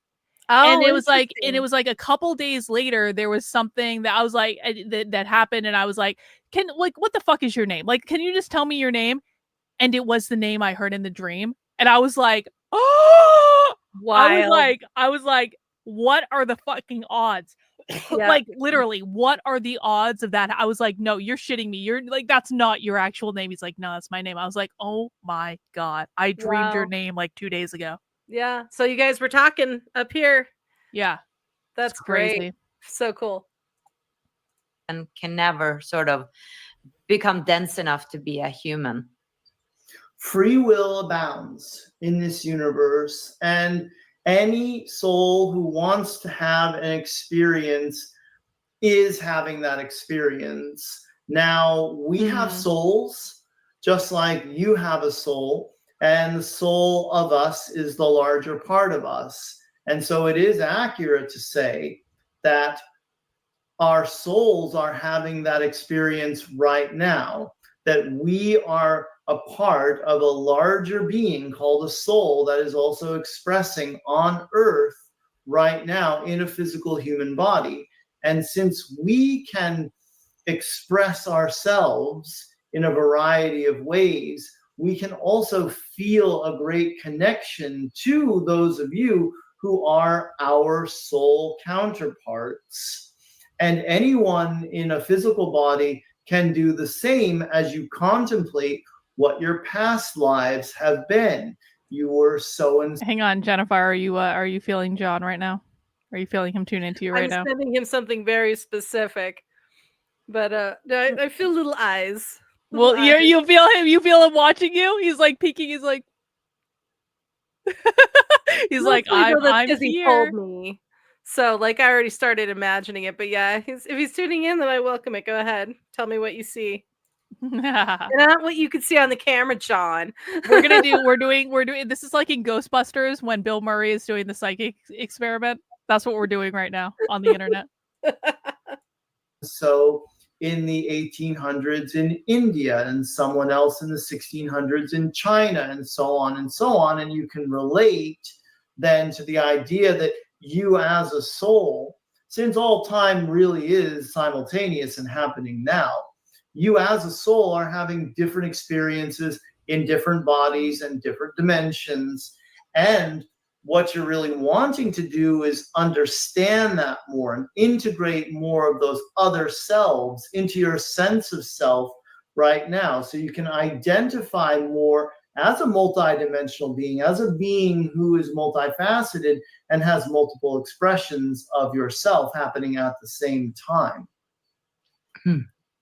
Yeah, I have yet to understand the multidimensional aspect of us humans. It seems like my mind cannot grasp it, but I can acknowledge that that might be so. I would love to hear your perspective on the disclosure that is being announced by many channelers. How, from your perspective, will that look like, and why specifically are you coming now, like in around 2026? Some are saying 2027. Like, so why are you coming now, and how will it look like? Yes, well, it's not us. We understand what you mean by you, and the ETs that will be coming are the ETs that you co-created, that you're responsible for in a lot of ways, but they're not coming to look for a job or a home or anything like that.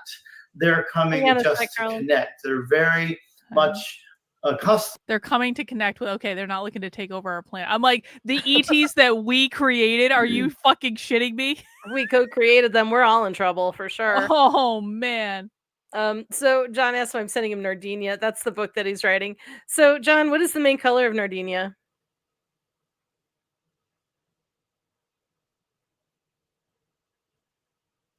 He knows. Did you send him an image of a color? Mm-hmm. And I know what in it for him, his mind took it and made it Nardinia. It's like it's the main color, main color of his book cover. It's the main color of one of the national colors of Nardinia. A lot of stuff have this color in it. And that's what I sent you, John. Wow. That's fun. And you didn't give any hint about what it was. And he picked right up on, he says he sees gold. He says purple and gold, and he says he sees gold. So then he asked if I was sending him Nardinia. So I'm sending him purple, which he's taking and going. Purple and gold is Nardinia, so gold. Now, that could be a loose interpretation. If he's seeing gold now, that's fine. But also, I have a lot of people tell me that when they first look at my light or my aura, that it's very gold before they tune into the individual colors. So that could be too. I don't know. We're all crazy, though. Who knows? It could be cool, something, though. It could not. Maybe it was just a total coincidence. Probably just a coincidence. Them to living on their ships. And their ships are their cities, their ships are their homes, but they do want to visit their parents, and in some cases, grandparents there on Earth, and get to know you and to help and do what they can to further the evolution of consciousness of those who helped give them life. So that's part of the reason why it's also... You know what? I fucking might have an alien hybrid child. I might. Oh, no. What happened? Oh, no. I'm remembering back to a reading I had a long time ago with a woman in England who I used to take classes with on like angel meditations. They were great classes, and I love her angel meditations. Her name's Jill Harrison. People look her up. Her angel meditations are fucking fabulous. But but she did this reading for me one time where in the middle of the reading, it was all typed out. I still have the file somewhere. For no reason, it was like, and the Zetas thank Karlyn for her biological contribution to their species, and or so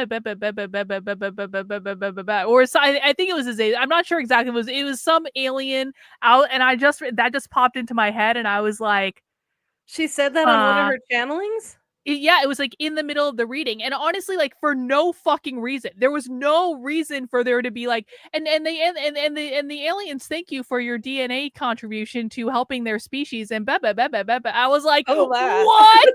And that was when, because like that was like the first kind of like indication I had, because I always thought that I was abducted by aliens, because there was an irrational terror around like anything alien related. I've told this story like a million times. Like my parents always used to watch like unsolved mysteries on like Friday nights or whatever, and so that would be what I would have to watch. And like I was fine. I've been watching horror movies since I was young. I was fine with every creepy thing, except when there was an alien episode of Unsolved Mysteries, there was an unreasonable amount of terror to the point where I would go to sleep curled up in the fetal position. Oh, like, wow. And so, and I always thought like, maybe this is why I don't remember my dreams, because I got abducted by aliens and I'm blocking a lot of shit out, or maybe they wiped my brain in a weird way and they screwed up and I just don't remember them most of the time. But yeah, and then so when I got that reading back from the psych, and this was a long time ago, I was like, I was abducted by aliens. Fuck me. They took your eggies. Yeah. Gayla says you were. She's like, yeah, you were. God. Uh-oh. Oh no. Oh no. So true that you're just ready. You've just reached a level of consciousness where this is a part of a normal, everyday conversation for a lot of people now. Whereas 50, 60, 70 years ago, a person may have been locked up for talking about it in an insane asylum. And certainly a lot of people rolling their eyes and thinking that person's nuts. They're talking about aliens again. And it's true that a lot of people who had experiences with ETs were also traumatized by those experiences and certainly would have come off as not being in their right mind. Traumatized. So now that it's become more normalized and the people who are talking about their experiences with extraterrestrial beings are your average everyday people who don't seem weird to anyone in their lives, it's becoming so much more mainstream that governments and large, well-known media organizations are willing to talk about it, willing to put it in print and put it on the air, that this sort of thing might be extraterrestrial related. And so the seeds are being planted through that kind of disclosure that you are getting. And then, of course, you have the people who are out there talking about it, the Dr. Stephen Greers of the world and so on. Oh, I love Stephen Greer. Promoting this idea of ETs living amongst humans, ETs visiting humans, and of course being in your skies in greater and greater numbers. So some people are waiting patiently, or in some cases impatiently, for governments to come out and stand behind a podium and say, yes, they're here, they're real, we know about them, we've known about them for decades and didn't tell you. Had a meeting with President that may not happen. Yeah, for real. Because then so many people would feel even more betrayed by their governments than they already feel. And so it might not be a great political move, but you have all of these people who are ex-military and formerly a part of a government coming out and saying, yes, those were spaceships, those were UFOs, but we did know what they were. We did identify them. And so we're calling them UAPs now instead. And you'll have more and more of that, to the point where you don't really need an elected official to say, I'm holding a press conference to talk about the existence of ETs. Now, it might happen. And of course, any politician has to think about whether it's political suicide or not to be talking about it. And so it's a very tricky subject for those who are elected officials. Thank you for that. Very exciting. I want to move over to actually something personal. Maybe someone else has also been curious about it when it comes to themselves. I feel like there's a deeper reason why I am speaking about this subject on the show, and why I've been so fascinated by UFOs and extraterrestrials all my life. And I remember since when I was 4 years old, I drew 2 drawings, one which had a spacecraft in the right corner and another one with this big green man. And I'm just curious about it. Like, how come I would know about this when I was 4 years old? And then when I was 11, I read a book about it and I was just so obsessed with it. And I was also called the UFO girl in middle school. John is tuning into me now. I did feel something actually come in from the back of my head. So maybe that was you, John. Don't get too close. She bites. Yeah, I can't. I'm not going to send you a super secret signal like Jennifer. I don't do that shit. Okay. Well, it's interesting because Gayla tuned into me once and the image she got was full of gold as well. So it makes sense. But yeah, no, I mean, just be careful if you get too close to Karlyn. Yeah, don't. John, if you see anything that's going on in my head, you better keep it to yourself. All right. You keep the erotic fiction that's been written in ChatGPT to yourself. He's just a beginner. He can't read minds yet, we hope. By the way, John, did you see that Carrie Smith was complaining about your fan fiction again today? Oh, for heaven's sakes. Here, I'm going to tell you what she fucking tweeted. I put it in the group chat. Hang on. She said she's already had her cult members write disgusting erotica in which she kills him. So yes, the joke is too close to the truth. She is vile. Like, I fucking ordered John Morgan to write a fan fiction. Like, come on. Yes. That is so funny. Yeah, she tweeted that. Yeah, she tweeted it. I saw it this morning. It wasn't really erotic, though. It was just a little whipping. It wasn't erotic at all. No. It was ritual torture and sacrifice. Yeah.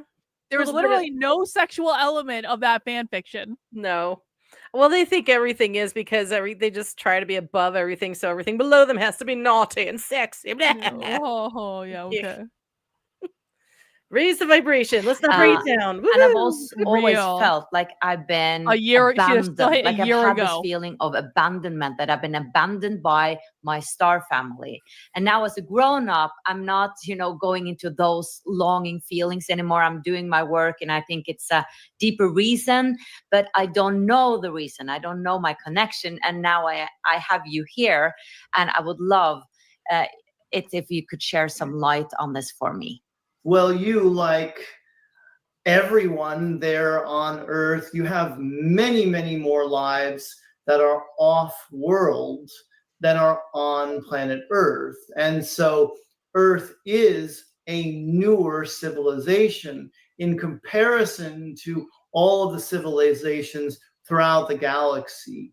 And therefore, it is much more common for someone to be homesick while incarnating on Earth than to be homesick while incarnating in the Andromedan star system. Oh, interesting. Or the Lyran star system, or any of the older star systems where life has been thriving. What'd you say?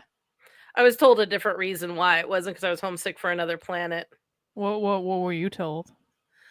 Because I'm a light worker, and one of the things that you can kind of find out if you are a light worker, which I kind of already knew, but one of the things is we get put as little baby souls, we get put in sort of like a nebula for our maturity, and then we kind of spawn and then come down to do the healing work that we're meant to do. And so whenever I thought about being homesick, I always thought of a nebula. It was the weirdest thing, and I didn't know why. I always think of being in warmth and beautiful undulating colors and lots of purples and blues and reds, and I couldn't quite understand it. I'm very attracted to those colors still, and then I came across several videos that were talking about that's your nursery, basically, is once you've hived off of another soul, and you're, because that's how we do it, how the souls do it. We've talked about that before. they go, and that's where we're kind of nurtured into the healing. We're raised in a healing energy so that we can present that at all times. Crazy. John Morgan said, John Morgan wrote that fan fiction on April 15th of last year, and Carrie Smith is still fucking obsessing about it. And I guarantee you she never actually read it. Probably not. If she thinks it's erotic, she certainly didn't. Either that or No. she's got some problems. She has many. We know, well, yeah, that's true. Many. I said that, but I went, well. Problems. The fan fiction is the least of the problems. For millions of years in a variety of different sentient forms. And so, yes, you're, as a young person, more likely to have a memory of some kind of previous lifetimes and the connections that you've had. And of course, you can tell by the way you feel that these are real. You can tell by the way you felt when you read that book that it wasn't fiction, that it wasn't an insane person, but it was actually truth, and a truth that you would come to know as true for you as well. And of course you will, because you'll be around when the first contact experience happens for humans. Thank you for that. What is your most crucial message for everyone listening right now on how we best can prepare for this new time? While we want to emphasize that you are loved, you are honored, you are being helped, we are co-creating together in a variety of ways, we also want you to know that you don't have to wait for all the ET technology to come your way in order for you to heal, in order for you to be financially abundant.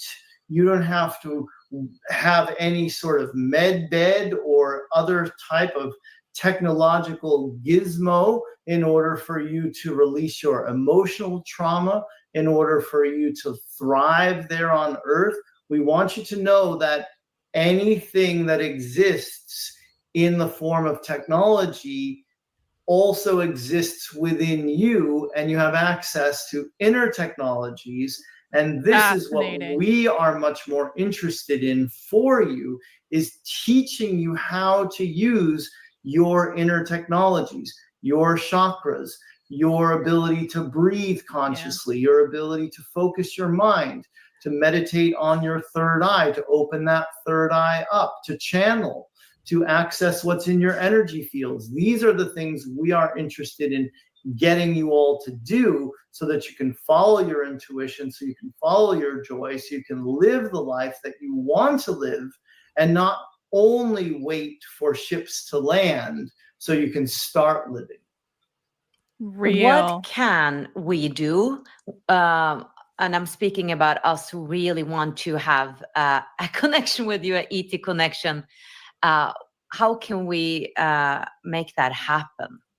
Well, it's a manifestation like anything else that you can focus upon, you can daydream about, you can write down who you want to meet and Bro, he is channeling a collective of aliens. He can use whatever process he wants to channel a collective. Do you really think he cares how silly he looks? Chad's been going off about the arm. He's like, the arm, bro, the arm. How's he doing it? He's not doing it. He's not the one doing it. He's not holding his own arm up right now. He's not holding his own arm up. When you channel, you have to step away. You are not in control anymore. Yeah. when You can tell when someone's being fake. There's a resonance, and also you don't know what's required. You don't know. Are you a channel? Have you channeled the Pleiadian fucking collective? Okay, shut the fuck up. Oh no. You don't know what's required. Oh, with love, Chad. We know you're not hating. You're just like, with love. This looks weird to me. With he's having love. Resistance. It's okay, honey. See, I'm the bad cop, and Jennifer's the good cop. where and what you want to transpire during that meeting. You can imagine what it's like to be on one of these giant spaceships and how you would like to board that ship.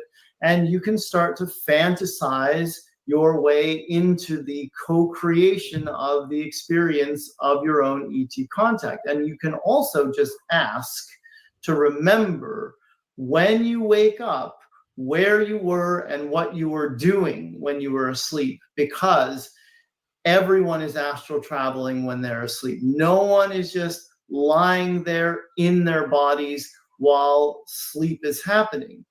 You as a consciousness never sleep. So you're always out doing something, and you may be connecting with galactic team members of yours who are in physical bodies that you will be able to remember with your mind. And you may be interacting with non-physicals like us or both. Do you remember? But you're doing something while you're asleep. And if you can set that. Go ahead. A long time ago, do you remember that I said there are 3 things that happen when we sleep? Play, learning, and travel. I vaguely remember that, yeah. Yeah, that sounds familiar. Yeah. So sometimes our dreams are silly and fun and playful because we need a day off. Sometimes we're traveling and visiting and talking, and however our brain is interpreting that might come through in images that don't look any different from walking around and talking to people you think you know, but it may not, because you think, oh, that's my best friend, but they don't look anything like anybody you know. Yeah. Because it is your best friend, but it's just not one here. And then learning, which is, we kind of touched on that earlier, where you're getting lessons in something. Cool.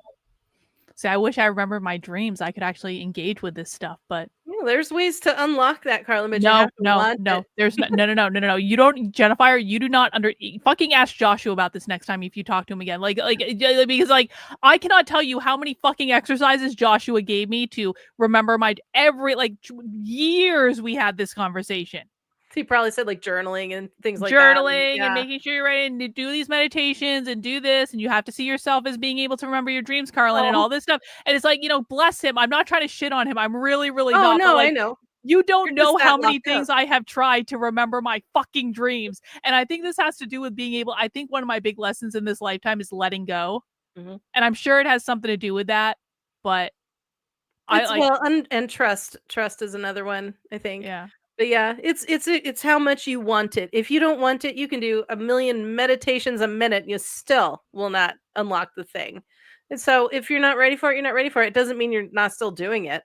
I'm practicing letting go, and I'm not worrying about it. I'm not stressing out, being like, because I feel like maybe it is just one of those, because I actually have been here and there remembering more of my dreams lately. And so maybe nature is healing on its own, just by virtue of me saying, fuck it, I give up. I'm never remembering see, this is when it always happens, when you're like I'm fucking, this is like when the fucking ex-boyfriend always comes back. You want him to come back, you're willing to come back, you're visualizing it, and then he doesn't fucking come back until you're like, I don't even fucking care anymore. I'm gonna go date this guy over here. And then what happens? They show right up. Right up.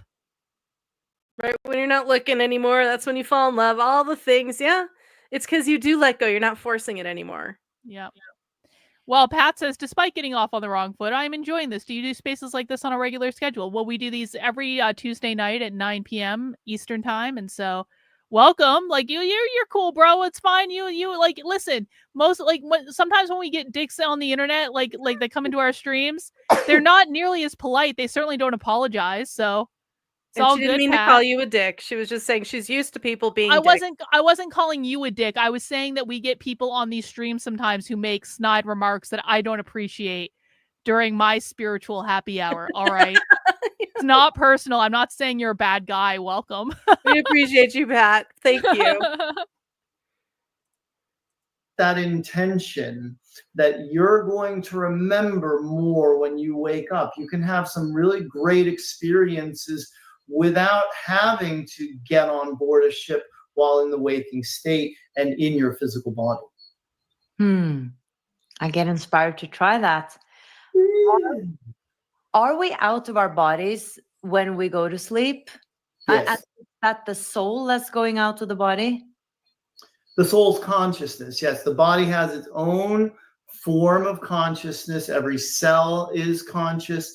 The body has its own consciousness, and you as a soul, who you really are just aligning with that body. You're inhabiting and animating that body for the time when you're awake, and when you're asleep, you're out doing other things. All right. I think my last question is, do you have any advice for this show? I'm doing this show It's like out a of really pure joy. selfish channeling. I think I don't like it's this. just so fulfilling, You would and ask, it you'd be feels like I just you have tell to me do something it. I need to know. Like it feels like Yeah. I was called back when I almost stopped doing videos in 2023 to just come back, and then I started doing it almost full time. Why am I doing this? Well, your curiosity is delightful. Your curiosity is infectious. It's obvious that you want to know the answers to these questions yourself, and that you're not just doing this to get the views, to get the numbers, so that you can then be on Easy Street with YouTube advertising or something. This is a genuine interest of yours, and as you continue to follow your interest, your curiosity in these topics that you want to explore with people, you'll continue to get guests who are excited to talk to you, who have something to share with you. And as you continue to make these episodes, more and more people will find you, and you'll be able to talk to the people you want to, because you have this quality about you that is lighting people up, that is making people interested in your interests and what you have to say about what other people are saying in the interviews. So it's a lovely connection that you've made and that you've discovered. Okay, that actually ended up being kind of like relevant to me, and I'm a little annoyed that that ended up being relevant to me. Because I'm like, it's one of those moments where like this wasn't actually originally on the list of videos we were gonna watch, and this was like a last minute addition because I thought that guy looked like a pirate, and and I'm like, oh yeah, oh wow, that's exactly what I needed to fucking hear. It's almost like the universe was guiding that shit through the AI, which is what found this video for me. Ha! Great. Covered like your 11-year-old self all over again, that you want to go down this path now and continue down this path for as long as you can and as far as you can take it. Thank you for that. I want a reading with this guy. All right. I think maybe we could bring Daniel back if you don't does he make have more sound any when he other disconnects? messages for us today Yeah, that you feel like expressing. He was making that sound every time he answered a question and got like a, got like a thank you for it. He goes, woo. I heard that. We just want to share our love and respect for humanity and let you know, as we said before, we're always available, never asleep. Call upon us at any time. We're never busy. Tonight. Never Dude, I are was we just thinking the diluted same in any thing. way. Fucking doing it. Come Pleiadian through you channeling night. directly if we're coming through someone else at the same time. So you don't have to Next time I worry open about up getting a again. It's busy been a while. signal when you call us. We'll always be available, and we're very happy to help. Thank you so much. We are the Pleiadian High Council of Sin, and we are very fond of all of you. And that is all.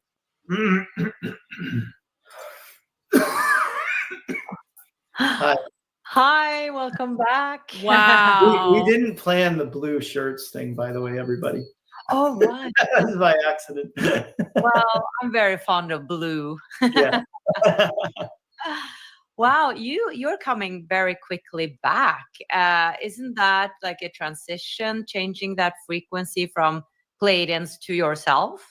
No, because I'm pretty conscious while I'm doing the whole thing. I'm aware of all the movements, aware of what my hands are doing and everything.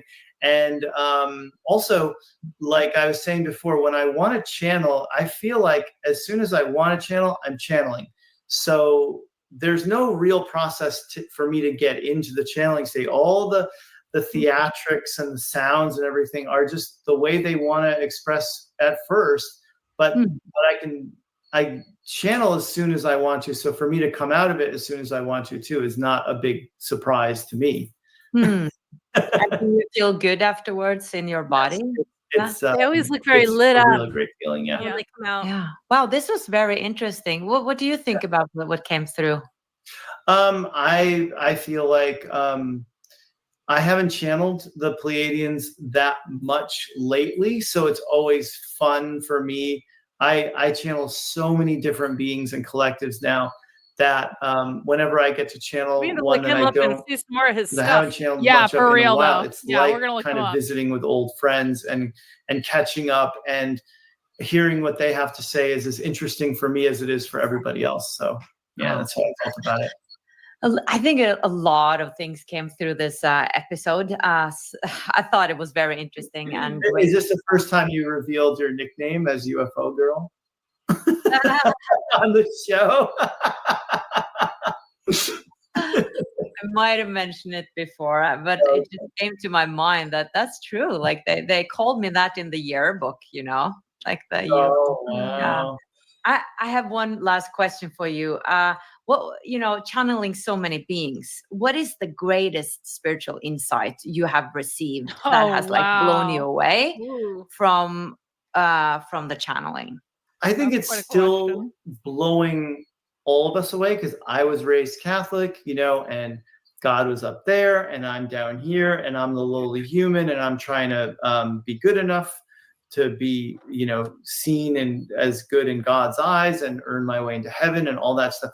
I think that every single person who's awake should continuously be blown away that we are that. Like, that's not separate from us, that we're all real. in it, that this is, all of this Nice. is that is source, and that there's no separation, that oneness is the one constant throughout all universes. And to try and kind of grasp it and ground it and make it real in our lives is the real challenge, because you can think it and go, yeah, I guess I'm God and everyone else is too, and this is all happening in God, and it's like all a dream of God, but I still have to like pay my mortgage, so it's like really Such a drag. interesting Real. how we live in that duality of, yeah, but I still have all these things that I have to do, and I have to like take a shower and stuff, like, that are very physical human experiences. But then at the same time, to try to merge those two worlds, I think is what this is all about. It's like, how do you live that truth, Right. Daniel, what is the deeper meaning of life from your perspective? The deeper meaning of life, it's to explore it. It's really to whatever you're passionate about, whatever you're most interested in, is to, that life is the opportunity to explore that as far as you want to. And you don't have to do anything. You don't have to write a book about it. You don't have to make a living at it. But eventually you'll probably get interested in something else, and you'll go down that path and explore that. And as we keep exploring and exploring, it's like we're just meeting ourselves everywhere we go. Yeah, real. Nice. Tell us a little bit more about this book that's coming out. Oh, I'm thank you for excited about it. Yeah, it's already on a ton of, Amazon lets you list your book in all these different categories. So it's hit a lot of high numbers in there as we're doing pre-sales right now, because as you and I are talking today, I think it's August 27th where we both are, and it's coming out October 1st. So it's called The Great Awakening.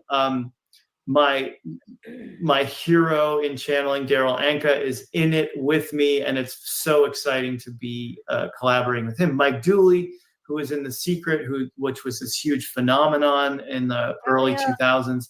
I remember The Secret. I remember The Secret. He's a big part of it because he's asking a lot of the questions in it. And Lisa Royal Holt is a huge channeler in the ET community with the work that she's done, and actually came up with Daryl Anka in the same time. So having all these different perspectives. Sarah Kelly is in it, Matt Kahn, Sarah Landon. We're all bringing our perspectives of what awakening is, what ascension is, how people can use the information that they're getting from channeled beings to live better lives. And it's all compiled in this big book that's already available to buy. I recorded my audio of it already, and so did everybody else. So the audiobook's out there on Amazon, the Kindle, the paperback. So we're all very excited about it. Oh, I am too. Well, thank you so much. Mike is actually coming on the show, and Daryl. Yo, that was a Oh, she's gonna have great Bashir. episode. Yeah, she got Bashar. Bashar. I Cool. like, you know, I mean, she had her moments, I guess, of not being annoying, but I liked her. I but- thought she asked good questions. She seemed very gentle. I definitely want to. I definitely want to look more into this guy though, like that we saw tonight. I think that was actually really cool. I liked him. I liked them both. I like both the people, the channels we saw tonight. I thought this was like a great episode. It really was. And what I'm interested in with him is how he channels different beings, not just the Pleiadians. I want to hear all the perspectives. Like, I'm super excited because there's a whole bunch of them up there, you know. Got to look up his content. Yeah, we're big fans of Bashar. We like Bashar. One thing I wanted to comment on that was kind of striking to me as we were listening to that being talk is, and I'm trying to figure out how to say this, is I really love and enjoy and am grateful for being an open-minded, pagan-oriented spiritualist, because I get to talk to my deities. I get to listen to my deities directly. We just talked to freaking Christ, you know, for like 2 weeks. We listened to him talk, you know, and now we're listening to these beings talk. And I'm not saying they're gods or our gods and we should worship them. It isn't that at all. And I think human beings have a really warped perspective of God. And they think of it as this big, all-seeing, all-knowing thing that's just waiting to judge you and oppress you. But it loves you completely. And it just feels very conflicting to me. And I love the being able to know that source is there, because everything started somewhere. And now we can have access to cosmic knowledge through beings that are ascended, through beings that have gone through this. And I really love that.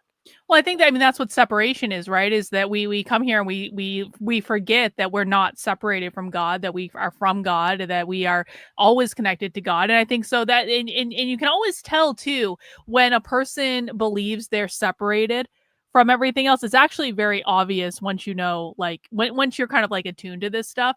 And I think that no, I mean, I don't know where else I was going with that other than that separation. I don't know. Well, I think to give credit where credit is due, there are many religious people of all religions who also feel that connection. And like he was, I think it was him or maybe it was the other guy, I'm not sure. It's kind of a blurring in together now, but that they can experience the same thing and the same feeling within that channel, like whatever is their mode of downloading, you know, creator and divine energy. Sometimes it is through Christianity, sometimes it's through Hinduism, whatever it is.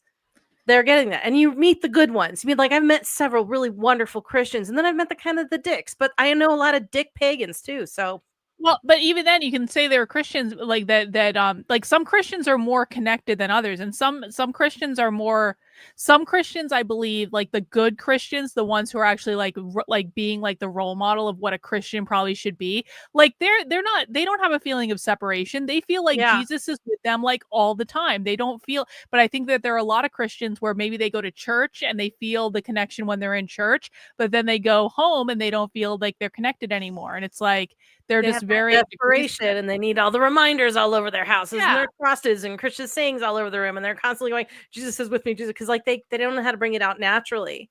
Yeah. And maybe that's what they're learning how to do. I certainly hope so. Yeah, I agree.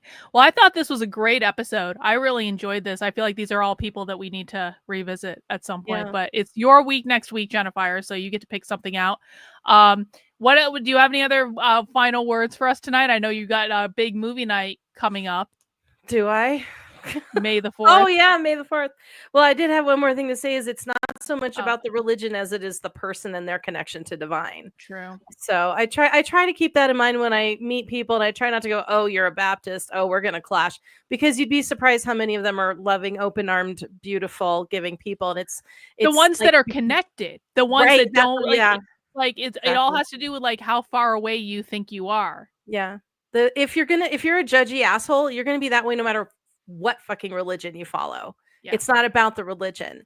So I try to remember that, because there are a lot of pagans. Like, I got ostracized from practically the entire pagan community of Colorado because I'm not aligned with their political beliefs. This is the other So- thing. It's like there's so many crazy people that do this like general like spiritualist stuff or pagan or Wiccan or like they're crazy people in every belief Oh, system. Yep. So I try not to judge too harshly. But yes, so moving on. We have May the 4th coming up. I'm gonna see. Oh. You know what you're showing. I know. No, Karlyn, it's actually What? happening on May 4th. Well, yeah. It doesn't always do this. Sometimes it's the 5th, the 7th, or the 3rd. I miss this No, actually we are happening on having- May 4th this year. We are watching Return of the Jedi on May the 4th I'm so happy. in the supporter Discord. It's May the 4th night in the Discord. May the 4th be with you. We have done, do you know our 4th?